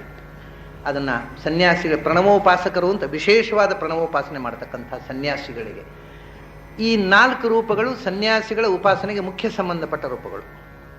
ಅದರಲ್ಲಿ ಕೃಷ್ಣ ರೂಪಕ್ಕಿಂತ ರಾಮ ಉಪಾಸಕರು, ರಾಮರೂಪಕ್ಕಿಂತ ನರಸಿಂಹ ರೂಪದ ಉಪಾಸಕರು, ನರಸಿಂಹ ರೂಪದಿಂದ ನಾದೋಪಾಸಕರು, ವರಾಹ ಉಪಾಸಕರ ಕೆಟಗರಿ ಮೇಲೆ, ಅಂದರೆ ಅದು ಅತ್ಯಂತ ಸೂಕ್ಷ್ಮ ಸಟಲ್ ಸ್ಟೇಜಿಗೆ ಹೋಗುತ್ತೆ ವರಾಹ ಉಪಾಸಕರು. ಅದೇ ನಾದ. ಈಗ ನೀವು ಗಮನಿಸಿದರೆ ಒಂದು ಹೊಸ ವಿಷಯ ಸಿಗುತ್ತೆ. ನಾನು ಅನೇಕ ಕಡೆ ಹೇಳಿದ್ದೆ ಇದನ್ನು. ಆಚಾರ್ಯ ಮಧ್ವರು ತನ್ನ ಸನ್ಯಾಸಿ ಶಿಷ್ಯರಿಗೆ ಕೊಟ್ಟದ್ದು ಈ 4 ಪ್ರತಿಮೆಗಳನ್ನು. ಕೆಲವರಿಗೆ ಕೃಷ್ಣ, ಕೆಲವರಿಗೆ ರಾಮ, ಕೆಲವರಿಗೆ ನರಸಿಂಹ, ಕೆಲವರಿಗೆ ವರಾಹ. ಬೇರೆ ವಿಗ್ರಹವೇ ಕೊಟ್ಟಿದೆ. ವಿಠ್ಠಲ ಅಂದರೆ ಬಾಲಕೃಷ್ಣನೇ. ಇದು ಓಂಕಾರದ 4 ಅಕ್ಷರಗಳಿಂದ ಪ್ರತಿಪಾದ ರೂಪಗಳನ್ನೇ ಎಲ್ಲ ಶಿಷ್ಯರಿಗೆ ಕೊಟ್ಟಿದ್ದಾರೆ. ಸನ್ಯಾಸಿ ಶಿಷ್ಯರಿಗೆ ಇದು ಬಿಟ್ಟು ಬೇರೆ ವಿಗ್ರಹವೇ ಕೊಡಲಿಲ್ಲ. ಅದರಲ್ಲಿ ಯಾರ ಓಂಕಾರದ ಉಪಾಸನೆ ಯಾವ ಮಟ್ಟದ್ದೋ ಅವರಿಗೆ ಆ ವಿಗ್ರಹ. ಅಕಾರದಲ್ಲೇ ನಿಂತವರಿಗೆ ಆದರೆ ಕೃಷ್ಣ, ಉಕಾರಕ್ಕೆ ಹೋದವರಿಗೆ ಆದರೆ ರಾಮ, ಮಕಾರಕ್ಕೆ ಹೋದರೆ ನರಸಿಂಹ, ನಾದದ ತನಕ ಹೋದವರಿಗೆ, ಅವರ ಶಿಷ್ಯರಲ್ಲಿ ಒಬ್ಬರೇ ನಾದದ ತನಕ ಹೋದವರು, ಇನ್ಯಾರೂ ಹೋಗಿಲ್ಲ. ಅದು ವಿಷ್ಣು ತೀರ್ಥರು, ಅವರಿಗೆ ಮಾತ್ರ ವರಾಹವನ್ನು ಕೊಟ್ಟರು. ಇನ್ಯಾರು ನಾದೋಪಾಸಕರಿಲ್ಲ. ಅದನ್ನ ಕೆಳಗಿನ ಇನ್ಫೀರಿಯರ್ ಸ್ಟೇಜ್ನಲ್ಲೇ ಇದ್ರು ಎಲ್ಲ ಶಿಷ್ಯರು. ನಾದೋಪಾಸನೆ ಸ್ಟೇಜಿಗೆ ಹೋದ ಒಬ್ಬ ಶಿಷ್ಯ ವಿಷ್ಣು ತೀರ್ಥರು, ಅವರಿಗೆ ಮಾತ್ರ ವರಾಹ ವಿಗ್ರಹವನ್ನು ಕೊಟ್ಟರು. ಹೀಗೆ ಇದು ಒಂದು ಮುಖ. ಹೀಗೆ 8 ಅಕ್ಷರ, 4 ಅಕ್ಷರ, 3 ಅಕ್ಷರ, ಒಂದೇ ಅಕ್ಷರವಾಗಿ ಓಂಕಾರವನ್ನು ನೋಡೋದು ಇನ್ನೊಂದು ಮುಖ. ಯಾಕೆಂದರೆ ಅದೊಂದು ಅಖಂಡವಾದ ಶಬ್ದ. ಈಗ ಆ ಪ್ಲಸ್ ಉ ಪ್ಲಸ್ ಮಾ ಓಂ ಅನ್ನೋದು ಒಂದಾಯಿತು. ಓಂ ಅನ್ನೋದು ಒಂದು ಅಖಂಡವಾದ ಶಬ್ದ. ಅದು 2 ಧಾತುವಿನಿಂದ ನಿಷ್ಪನ್ನವಾಗಿದೆ. ಅವ ಧಾತು ಒಂದು, ಅವ ಒಂದೊಂದು ಉ ಈ ಅಂತ 2 ಧಾತುಗಳಿವೆ ಸಂಸ್ಕೃತದಲ್ಲಿ. ಧಾತುಗಳು ಅಂದರೆ ಶಬ್ದ ನಿಷ್ಪತ್ತಿಗೆ ಕಾರಣವಾದಂಥ ಮೂಲ ಪ್ರಕೃತಿಗಳು. ಆ ಧಾತುವಿನಿಂದ ನಿಷ್ಪನ್ನವಾದುವೇ ಶಬ್ದಗಳು. ವ್ಯವಹಾರ ಭಾಷೆಯಲ್ಲಿ ಎಲ್ಲ ಶಬ್ದಗಳು ಸಂಸ್ಕೃತದಲ್ಲಿ ಯಾವುದಾದರೂ ಮೂಲತಃ ಒಂದು ಧಾತುವಿನಿಂದ ನಿಷ್ಪನ್ನವಾಗಿದೆ. ಆ ಧಾತುವಿಗೆ ಒಂದು ಅರ್ಥ ಇದೆ. ಆದ್ದರಿಂದ ಬೇಸಿಕಲಿ ಸಂಸ್ಕೃತದ ಪ್ರತಿಯೊಂದು ಶಬ್ದವೂ ಕೂಡ ಎಟಿಮೊಲಾಜಿಕಲ್. ಇನ್ನು ಪ್ರಪಂಚದ ಯಾವ ಭಾಷೆಯಲ್ಲಿಯೂ ಈ ಒಂದು ವ್ಯವಸ್ಥೆ ಇಲ್ಲ. ಸಂಸ್ಕೃತ ಮಾತ್ರ every word in Sanskrit etymological. ಅದಕ್ಕೆ ಒಂದು ಎಟಿಮಾಲಜಿ ಇದೆ, ನಿರ್ವಚನ ಇದೆ. ನಿರ್ವಚನದಿಂದ ಅದು ಅರ್ಥವನ್ನು ಹೇಳುತ್ತೆ. ಹಾಗೆ ಓಂ ಅನ್ನುವುದಕ್ಕೆ 2 ಧಾತುವಿನಿಂದ ನಿರ್ವಚನ ಮಾಡ್ತಾರೆ ವ್ಯಾಕರಣದವರು. ಇದೀಗ ಈ 3 ಅಕ್ಷರದ ಉಪಾಸನೆ, 4 ಅಕ್ಷರದ ಅದು ವೈದಿಕ ಉಪಾಸನೆ. ಆದರೆ ಅನಂತರ ಇದು ವೇದಕ್ಕೆ ಅಂಗೀಕೃತವಾದದ್ದೇ. ಬಟ್ ವೈಯಾಕರಣರು ಓಂ ಅನ್ನುವುದಕ್ಕೆ ಅವಧಾತುವಿನಿಂದ ಮತ್ತು ಉಯಿ. ಉಯಿ ಅಂದರೆ ಉಯಿ ತಂತು ಸಂತಾನೆ ಅಂತ. ಈ ನೂಲುಗಳು ಹೇಗೆ ಬಟ್ಟೆಯಲ್ಲಿ ಹೆಣೆದುಕೊಂಡಿವೆ ಹಾಗೆ ಹೆಣೆದುಕೊಂಡಿರುವುದಕ್ಕೆ ಊತ ಅಥವಾ ಓತ ಅಂತಾರೆ ಸಂಸ್ಕೃತದಲ್ಲಿ. ನೋಡಿ, ಓತಪ್ರೋತವಾಗಿ ಅಂತ ನಮ್ಮಲ್ಲಿ ಬಳಸ್ತಾರೆ. ಅಂದರೆ ಒಂದಕ್ಕೊಂದು ಹೆಣೆದುಕೊಂಡಿರುವುದು. ಆ ಕಡೆಯಿಂದ ಒಂದು, ಈ ಕಡೆಯಿಂದ ಒಂದು, 2 ಕಡೆಯಿಂದ ನೂಲು ಬಂದು ಒಂದನ್ನೊಂದು ಹೆಣೆದುಕೊಂಡು ಗಚ್ಚ, ಒಂದು ಅಡ್ಡಕ್ಕೆ ಒಂದು ನೇರಕ್ಕೆ. ಅದೇ ಓತಪ್ರೋತ, ಒಂದಕ್ಕೊಂದು ಹೆಣೆದುಕೊಂಡು ಹೇಗೆ ನೂಲು ಹೆಣೆದುಕೊಂಡಿದೆ ಹಾಗೆ ಬಿಡಿಸಲಾಗದಂತೆ ಒಂದಕ್ಕೊಂದು ಹೆಣೆದುಕೊಂಡಿರುವುದಕ್ಕೆ ಓಂ ಅಂತ. ಅದೇ ಉಯಿ ಉಯತೆ ಇತಿ ಓಂ. ಓತ ಓತ ಅನ್ನುವ ಶಬ್ದ ಹೇಗೋ ಹಾಗೆ ಓಂ ಅನ್ನುವ ಶಬ್ದ. ಹಾಗಾದರೆ ಎಲ್ಲಿ ಎಲ್ಲ ಗುಣಗಳೂ ಕೂಡ ಬೇರ್ಪಡಿಸಲಾಗದಂತೆ ಹೆಣೆದುಕೊಂಡಿವೆಯೋ ಅದು ಓಂ. ಓತತ್ವವಾಚಿ ಹ್ಯೋಂಕಾರ ವಕ್ತ್ಯಸೌ ತದ್ಗುಣ ಓತತಾಂ. ಎಲ್ಲ ಗುಣಗಳು ಯಾರಲ್ಲಿ ಬೇರ್ಪಡಿಸಲಾಗದಷ್ಟು ಅವಿಚ್ಛಿನ್ನವಾಗಿ ಹೆಣೆದುಕೊಂಡಿದೆಯೋ, ಯಾವುದು full of all attributes, void of all defects, ಅದು ಓಂ. ಎಲ್ಲ ಗುಣಗಳು ಯಾರಲ್ಲಿ ಹೆಣೆದುಕೊಂಡಿವೆಯೋ, ಅಷ್ಟೇ ಅಲ್ಲ, ಎಲ್ಲ ವಿಶ್ವವೂ ಯಾರಲ್ಲಿ ಹೆಣೆದುಕೊಂಡಿದೆಯೋ, ಯಾಕಂದರೆ ಅದನ್ನು ಬಿಟ್ಟು ವಿಶ್ವಕ್ಕೆ ಅಸ್ತಿತ್ವ ಇಲ್ಲ, ಅದು ಓಂ. ಅಂದರೆ ಇಡೀ ವಿಶ್ವಕ್ಕೆ ಆಧಾರವಾದ ಗುಣಪೂರ್ಣವಾದ ವಸ್ತು ಯಾವುದೋ ಅದು ಓಂ. ಇದು ಉಯಿ ಧಾತುವಿನಿಂದ ಬರತಕ್ಕಂಥ ಅರ್ಥ. ಇನ್ನೊಂದು ಅವಧಾತುವಿಗೆ ತುಂಬ ಅರ್ಥಗಳಿವೆ. ಅಂತಂದರೆ ಅವರಕ್ಷೆ ಅಂತ ಪ್ರಸಿದ್ಧವಾದ ಅರ್ಥ. ಅವನ ಅಂದರೆ ರಕ್ಷಣೆ. ಅವತಿ ಇತಿ ಓಂ. ಯಾವುದು ಇಡೀ ಜಗತ್ತನ್ನು ರಕ್ಷಣೆ ಮಾಡ್ತಾ ಇದೆಯೋ ವಿಶ್ವರಕ್ಷಕವಾದ ಶಕ್ತಿ, ಅದು ಓಂ. ಅವತಿ ಇತಿ ಓಂ. ಅಷ್ಟೇ ಅಲ್ಲ, ಮತ್ತೆ ಅವ ಸಾಮರ್ಥ್ಯೇ. ವಿಶ್ವವನ್ನು ರಕ್ಷಣೆ ಮಾಡಬೇಕಾಗಿದ್ದರೆ ಇಡೀ ಜಗತ್ತನ್ನು ರಕ್ಷಣೆ ಮಾಡ್ತಕ್ಕ ತಾಕತ್ತು ಬೇಕಲ್ಲ. ನಾವು ಮಾಡ್ತೇವೆ ಅಂತ ಹೊರಟ್ರೆ ಮಾಡೋ ತಾಕತ್ತಿದ್ದವ್ರು ಮಾಡ್ತೇವೆ ಅಂತ ಹೊರಟೆ. ಏನಿದೆ ಅಂದರೆ ಅವ ಸಾಮರ್ಥ್ಯೇ, ಯಾರಲ್ಲಿ ಪೂರ್ಣವಾದ ಸಾಮರ್ಥ್ಯ ತುಂಬಿ ತುಳುಕ್ತಾ ಇದೆಯೋ, ಅಂದರೆ ಆಮ್ನಿಪೊಟೆಂಟ್ ಈಸ್ ಓಂ. ಯಾರು ಸರ್ವಸಮರ್ಥನೋ ಅದನ್ನೇ ನಾವು ಇವತ್ತು ಗಾಡ್ ಈಸ್ ಆಮ್ನಿಪೊಟೆಂಟ್ ಅಂತಾರೆ ಇಂಗ್ಲಿಷ್ನಲ್ಲಿ. ಅವನು ಓಂ. ಅವವ್ಯಾಪ್ತವು ಅವತೀತಿ ಓಂ. ಯಾರು ಎಲ್ಲ ಕಡೆ ತುಂಬಿದ್ದಾನೋ, ಸರ್ವಗತನೋ, ಅವನು ಓಂ, ಆಮ್ನಿ ಪ್ರೆಸೆಂಟ್. ಯಾರು ಆಮ್ನಿ ಪ್ರೆಸೆಂಟ್ ಇದ್ದಾನೆ ಅವನು ಓಂ. ಯಾರು ಆಮ್ನಿಪೊಟೆಂಟ್ ಇದ್ದಾನೆ ಅವನು ಓಂ. ಅವಗತವು, ಅಂದರೆ ಜ್ಞಾನ. ಅವತಿ ಅಂದರೆ ಅವಗಚ್ಛತಿ, ಎಲ್ಲವನ್ನೂ ತಿಳಿದವನು, ಸರ್ವಜ್ಞ. ಯಾರು ಆಮ್ನಿಶಿಯಂಟೋ ಅವನು ಓಂ. ಅದನ್ನ ಓಂ ಅಂದರೆ ಆಮ್ನಿಪೊಟೆಂಟ್, ಆಮ್ನಿಪ್ರೆಸೆಂಟ್ ಆ್ಯಂಡ್ ಆಮ್ನಿಶಿಯಂಟ್. ಅಲ್ಲಿಗೆ ಮುಗಿಲಿಲ್ಲ. ಆಮೇಲೆ ಅವಪ್ರವೇಶೇ, ಅವವ್ಯಾಪ್ತವು, ಯಾರು ಎಲ್ಲ ಕಡೆ ತುಂಬಿದ್ದಾನೋ ಅವನು ಓಂ. ಅವಪ್ರವೇಶೇ, ಯಾರು ಎಲ್ಲದರ ಒಳಗೂ ಪ್ರವೇಶಿಸಿ ಅಂತರ್ಯಾಮಿಯಾಗಿ ಇದ್ದಾನೋ ಅವನು ಓಂ. ಅಂದರೆ ಅಂತರ್ಬಹಿಶ್ಚ ತತ್ಸರ್ವಂ ವ್ಯಾಪ್ಯ ನಾರಾಯಣ ಸ್ಥಿತ ಅನ್ನೋದನ್ನು ಓಂ ಹೇಳಿದೆ. ಅಂದ್ರೆ ಓಂ ಅಂದರು ನಾರಾಯಣ ಅಂದ್ರೆ ಪರ್ಯಾಯ ಶಬ್ದ ಹೋಯ್ತು. ಯಾರು ಎಲ್ಲದರ ಒಳಗೂ ಇದ್ದಾನೋ, ಯಾರು ಎಲ್ಲದರ ಹೊಳಗೂ ಇದ್ದಾನೋ ಅವನು ಓಂ. ಅಂದರೆ ಸರ್ವಾಂತರ್ಯಾಮಿ, ಸರ್ವಗತ. ಆಮೇಲೆ ಅಲ್ಲಿಗೆ ಮುಗಿಲಿಲ್ಲ. ಅವವಧೆ, ಅವತಿ ಅಂದರೆ ರಕ್ಷಿಸ್ತಾನೆ ಅಂತ ಅರ್ಥ. ಇನ್ನೊಂದು ಅರ್ಥ ಸಂಹರಿಸ್ತಾನೆ ಅಂತ. ಸಂಸ್ಕೃತದಲ್ಲಿ ಪರಸ್ಪರ ವಿರುದ್ಧವಾದ ಅರ್ಥಗಳು ಒಂದೇ ಶಬ್ದಕ್ಕಿದೆ. ಯಾಕೆ ಅಂದರೆ ಅದು ಕಾರಣ ಇದೆ. ಸಂಹಾರ ಅನ್ನೋದು ಒಂದು it's A kind of protection. ಸಂಹಾರ ಅನ್ನೋದು ಅದು ಒಂದು ಬಗೆಯ ರಕ್ಷಣೆ ಹೊರತು ಅದು ಶಿಕ್ಷೆ ಅಲ್ಲ. ನಮಗೆ ಯಾಕೆ ಅದು ರಕ್ಷಣೆಯಾಗಿ ಕಾಣುವುದಿಲ್ಲ? ಅಯ್ಯೋ ಸಾಯಬಾರ್ದು, ಡಾಕ್ಟ್ರೇ ಏನಾದರೂ ಮಾಡಿ ಬದುಕಿಸಿ ಯಾಕೆ ಹೇಳ್ತೀವಿ ಅಂದರೆ ಸತ್ತ ಮೇಲೆ ಏನಂತೂ ಗೊತ್ತಿಲ್ಲ, ಭಯ. ಸತ್ತ ಮೇಲೆ ಏನಾಗುತ್ತೋ ಅಲ್ಲಿ ಕಡೆ ನರಕ, ಯಮನ ಹತ್ರ ಹೋಗಿ ಅವನಿಗೆ ಬಾಳನಲ್ಲಿ ನಮ್ಮನ್ನು ಹುರಿದು ಏನೋ ಮಾಡ್ತಾನೆ. ಅದಕ್ಕಿಂತ ಇಲ್ಲಿ ಮಕ್ಕಳ ಕಾಟ ವಾಸಿ, ಯಮನ ಕಾಟಕ್ಕಿಂತ ಇಲ್ಲ ಇರ್ತೀವಿ. ಹೆಂಡತಿ ಮಕ್ಕಳ ಕಾಟ ಆದರೂ ಬೇಕು, ಯಮನ ಕಾಟ ಬೇಡ ಅಂತ ಭಯ ಅಷ್ಟೇ. ಅದು ಇಟ್ಸ್ ಎ ಫಿಯರ್ ಕಾಂಪ್ಲೆಕ್ಸ್. ಒಂದು ವೇಳೆ ನಾನು ಎಷ್ಟೊತ್ತು ಹೇಳೋದುಂಟು, ಸತ್ತ ಮೇಲೆ ಆನಂದಮಯವಾದ ಸ್ಥಿತಿ ಅಂದರೆ ಎಲ್ಲರೂ ಕ್ಯೂ ನಿಲ್ತಾರೆ, ನಾ ಮೊದಲು ಸಾಯ್ತೀನಿ. ಈ ದುಃಖ ಯಾರಿಗೆ ಬೇಕಾಗ್ರಿ, ನಾನು ಸತ್ಬಿಡ್ತು, ಯಾಕಂದರೆ ಅಲ್ಲಿ ಗ್ಯಾರಂಟಿ ಆನಂದ ಇದೆ ಅಂತ ಗೊತ್ತಾದರೆ ಸಾಯೋದಕ್ಕೆ ಕ್ಯೂ ನಿಲ್ತಾರೆ ಜನ. ಸೊ ಅದನ್ನ ಸಾವಿನ ಭಯ ಅನ್ನೋದು ಅದು ಇಗ್ನೋರೆನ್ಸ್. ಅದು ಏನು ಅಂತ ಗೊತ್ತಿಲ್ಲದೆ ಇರೋದ್ರಿಂದ ಭಯ. ಅಂದರೆ ನಿಜವಾಗಿ ಸಾವು ಅನ್ನೋದು ಅಥವಾ ಹುಟ್ಟು ಅನ್ನೋದು ಅದು ಅಂಥ ಭಯಾನಕವಾದ ಸಂಗತಿ ಅಲ್ಲ. ಸಾವು ಅನ್ನೋದು ಭಯಾನಕವಾದ ಸಂಗತಿ. ಸಾವು ಅಂದರೆ ಒಂಥರ ಹುಟ್ಟುವುದು ಅಂದರೆ ಒಂಥರ ಸಾಯೋದು. ಶಾಸ್ತ್ರದಲ್ಲಿ ಅದಕ್ಕೆ ವ್ಯತ್ಯಾಸ ಇಲ್ಲ, ಹುಟ್ಟುವುದಕ್ಕೆ ಸಾಯುವುದಕ್ಕೆ. ಮನುಷ್ಯ 4 ಸರ್ತಿ ಸಾಯ್ತಾನೆ ಅಂತ ಹೇಳ್ತಾರೆ. ತಳವಕಾರ ಉಪನಿಷತ್ನಲ್ಲಿ ಮನುಷ್ಯ 4 ಬಾರಿ ಸಾಯ್ತಾನೆ. ಯಾವಾಗ? ಒಂದು ಸರ್ತಿ ತಂದೆ ಆ ವಾತಾವರಣದಲ್ಲಿ ಇದ್ದವ ತಂದೆಯ ಹೊಟ್ಟೆಗೆ ಸೇರಿ ತಂದೆಯ ಹೊಟ್ಟೆಯಿಂದ ರೇತಸ್ಸಿನ ಮೂಲಕ ತಾಯಿಯ ಗರ್ಭಕೋಶಕ್ಕೆ ಪ್ರವೇಶ ಮಾಡಿದ್ನಲ್ಲ, ಅಲ್ಲಿ ಆ ಕತ್ತಲೆಯ ಕೋಣೆ ಅಂಧಂತಮಸಿ ಹೋಗಿ ಸತ್ತ ಅಂದರು. This is the process of birth. ಅವ್ರು ಹೇಳೋದು ಆ ತಾಯಿಯ ಗರ್ಭಕೋಶವೆಂಬ ಕತ್ತಲೆ ಮನೆಗೆ ಹೋಗಿ ಸತ್ತ. ಒಂದು ಸಾವಾಯಿತು, ಗರ್ಭಕೋಶಕ್ಕೆ ಸೇರಿದ ತಕ್ಷಣ. ಯಾಕೆಂದರೆ ಫ್ರೀ ಬರ್ಡ್ ಆಗಿ ವಾತಾವರಣದಿಂದ ಅಲ್ಲಿ ಸೆರೆಮನೆಯಲ್ಲಿ ಸಿಕ್ಕಿ ಹಾಕ್ಕೊಂಡ. ಅಲ್ಲಿ 9 ತಿಂಗಳು ಹಂದಾಡ್ಲಿಕ್ಕೆ ಹಾದಿ ಕೈಕಾಲು ಕಟ್ಟಿ ಹಾಕಿ ಕೂಡಿಸಿದ ಹಾಗೆ 9 ತಿಂಗಳಿದ್ದ. 9 ತಿಂಗಳಾದಮೇಲೆ ಭೂಮಿ ಬಿದ್ದು ಸತ್ತ ಅಂದರು. ಎರಡನೇ ಡೆತ್ತು ಅಂದರೆ ಹುಟ್ಟುವುದು ಅಂತ ಅರ್ಥ. ಎರಡನೇ ಭೂಮಿ ಬಿದ್ದು ಸತ್ತ. ಯಜ್ಜಾಯತೆ ತದ್ವಿತೀಯಂ ಮ್ರಿಯತೆ. ಆಮೇಲೆ 7-8 ವರ್ಷ ಆಯಿತು.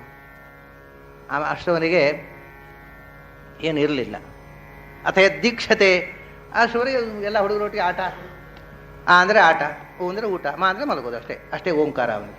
ಆಮೇಲೆ ಅಲ್ಲ, ಓಂಕಾರಕ್ಕೆ ಒಂದು ಹೊಸ ಅರ್ಥ ಇದೆ ಅಂತ ಒಂದು ದೀಕ್ಷೆ, ಉಪನಯನ ದೀಕ್ಷೆ ಆಯಿತು. ಸತ್ತ. ಮತ್ತೊಮ್ಮೆ ಹುಟ್ಟಿದ, ಮೂರನೇ ಸರ್ತಿ ಸತ್ತ. ಅಥೆಯನ್ನು ಮುರಿಯತೆ ತಚ್ಚತುರ್ಥ, ನಿಜವಾಗಿ ಸತ್ತಾಗ ನಾಲ್ಕನೇ ಬಾರಿ ಸತ್ತ. ಸೊ ಒಂದೊಂದು ಸಾಯುವುದು ಅಂದ್ರೆ ಏನು? ಜಸ್ಟ್ ಮೆಟಮಾರ್ಫಾಸಿಸ್ ಇನ್ ಲೈಫ್, ಬದಲಾವಣೆ. ಒಂದು ಬದಲಾವಣೆಯನ್ನು ಸಾವು ಅಂತೇವೆ. ಮೊದಲು ಏನೂ ಜ್ಞಾನ ಇರಲಿಲ್ಲ, ಗಾಯತ್ರಿಯ ದೀಕ್ಷೆಯಿಂದ ಮೊದಲನೇ ವ್ಯಕ್ತಿತ್ವ ಸತ್ತು ಹೊಸ ವ್ಯಕ್ತಿತ್ವ ಹುಟ್ಟಿತು.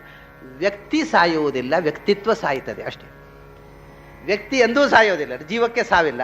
ವ್ಯಕ್ತಿತ್ವದ ಬದಲಾವಣೆಗೆ ಸಾವು ಅನ್ನೋದು. ಅದು ಇದೆಲ್ಲವೂ ಸಾವೇ. ಹಾಗಾದ್ರೆ ಹುಟ್ಟುವುದು ಒಂಥರ ಬದಲಾವಣೆ ತಾನೇ. ಹುಟ್ಟುವುದು ಒಂಥರ kind of metamorphosis and death is also a kind of metamorphosis. ಅದು ಎರಡವನ್ನು ಸಾವು ಅಂತ. ಹುಟ್ಟುವುದು ಅಂದರೂ ಸಾಯುವುದು ಒಂದೇ, ವ್ಯತ್ಯಾಸ ಏನಿಲ್ಲ. ಪ್ರಾಚೀನ ಶಾಸ್ತ್ರಕಾರರಿಗೆ ಅದು ಎರಡನ್ನು ಒಂದೇ ಥರ ಹೇಳ್ತಾರೆ. ಅವ್ರು ಹುಟ್ಟುತ್ತಾನೆ ಅಂತ ಹೇಳ್ತಾರೆ, ಸಾಯ್ತಾನೆ ಏನು ಹೇಳಿದ್ರು ಒಂದೇ ಅರ್ಥ, ವ್ಯತ್ಯಾಸ ಇಲ್ಲ. ಹಾಗಾಗಿ ಸಾವು ಅನ್ನುವುದು ಹುಟ್ಟಿನಷ್ಟೇ ಒಂದು ಮಾಂಗಲಿಕವಾದ ಶಿಕ್ಷೆ, ರಕ್ಷೆ. ಆದ್ದರಿಂದ ಅವವಧೆ, ಯಾರು ಸಮಸ್ತ ಪ್ರಪಂಚವನ್ನು ಸಂಹಾರ ಮಾಡಿ ತನ್ನ ಹೊಟ್ಟೆಯಲ್ಲಿ ಇಟ್ಟು ಸಾಕ್ತಾನೆ ನೋಡಿ. ಸಾಯುವುದು ಅಂದರೆ ಏನು ಅಂದರೆ ಜಗತ್ತಿನ ಜನಕನಾದ ಮಾತೆಯಾದ ಭಗವಂತನ ಹೊಟ್ಟೆಯೊಳಗೆ ಪ್ರವೇಶ ಮಾಡೋದು. ಪ್ರಳಯ ಅಂದರೆ ಅದು ಸಾವಲ್ಲ, ತಾಯಿಯ ಹೊಟ್ಟೆಯ ಪ್ರವೇಶ. ಅದು ಒಂಥರದ ಹುಟ್ಟಿಗೆ ಪೂರ್ವ ಸಿದ್ಧತೆ. ಹಾಗಾಗಿ ಅದು ಅವವಧೆ, ಯಾರು ಸಮಸ್ತ ಜಗತ್ತಿನ ಸಂಹಾರ ಶಕ್ತಿಯೋ, ಅಂದರೆ ಜಗತ್ತಿನ ಸೃಷ್ಟಿ ಸ್ಥಿತಿ ಸಂಹಾರಗಳನ್ನು ಮಾಡತಕ್ಕ, ಜಗತ್ತಿನ ಒಳಗೂ ಹೊರಗೂ ತುಂಬಿ ಜಗತ್ತನ್ನು ರಕ್ಷಣೆ ಮಾಡತಕ್ಕ ಸರ್ವಜ್ಞನೂ ಸರ್ವಸಮರ್ಥನೂ ಆದವನು ಯಾರೋ ಅವನು ಓಂ. ಇದು ಓಂ ಅನ್ನೋದಕ್ಕೆ ಅವ ಅನ್ನೋ ಧಾತು ಇಟ್ಟುಕೊಂಡು ನಾವು ಮಾಡಬಹುದಾದಂಥ ಅರ್ಥ. ಹೀಗೆ ಓಂಕಾರ ಅನ್ನೋದು ಮುಗಿಯದಷ್ಟು ಅರ್ಥಗಳನ್ನು ನಾವು ಎಷ್ಟು ಆನಂದ ಅದರಲ್ಲಿ ಕಾಣ್ತೇವೆ, ಎಷ್ಟು ಅನುಸಂಧಾನ ಮಾಡ್ತೇವೆ, ಅಷ್ಟು ಹೊಸ ಪ್ರಪಂಚಕ್ಕೆ ನಮ್ಮನ್ನು ಕರ್ಕೊಂಡು ಹೋಗುತ್ತೆ. ಅದನ್ನು ನಾವು ಎಷ್ಟು ಆಳಕ್ಕೆ ಇಳಿಯಬಲ್ಲೆವು ಅನ್ನುವ ನಮ್ಮ ಕೆಪಾಸಿಟಿಯನ್ನು ಹೊಂದ್ಕೊಂಡು, ಅದು ಫ್ಯಾದಮ್ಲೆಸ್. ಅದು ಎಷ್ಟು ಆಳಕ್ಕೆ ಹೋದರೂ ಮತ್ತು ಆಳ ಇದೆ. ನಾವು ನಮಗೆ ಉಸಿರು ಕಟ್ಟುವಷ್ಟು ತನಕ ನಾವು ಹೋಗ್ತೇವೆ, ಅಲ್ಲಿ ಉಸಿರು ಕಟ್ಟಿದ ಮೇಲೆ ಬಂದುಬಿಡ್ತೇವೆ. ಅದು ನಾವು ಎಷ್ಟು ಆಳಕ್ಕೆ ಹೋಗಬಲ್ಲೆವೋ ಅದು ನಮಗೆ ಸಂಬಂಧಪಟ್ಟದ್ದು ಹೊರತು ಓಂಕಾರಕ್ಕೆ ಸಂಬಂಧಪಟ್ಟದಲ್ಲ. ಅದು ಎಷ್ಟು ಆಳಕ್ಕೆ ಹೋದರೂ ಕರ್ಕೊಂಡು ಹೋಗುತ್ತೆ. ನಾವು ಹೋಗಬಲ್ಲೆವೋ, ಹೋಗಬಲ್ಲೆವಾದರೆ ಎಷ್ಟು ಆಳಕ್ಕೆ ಹೋಗ್ಬೋದು, ಅದು ಮುಕ್ತವಾಗಿದೆ.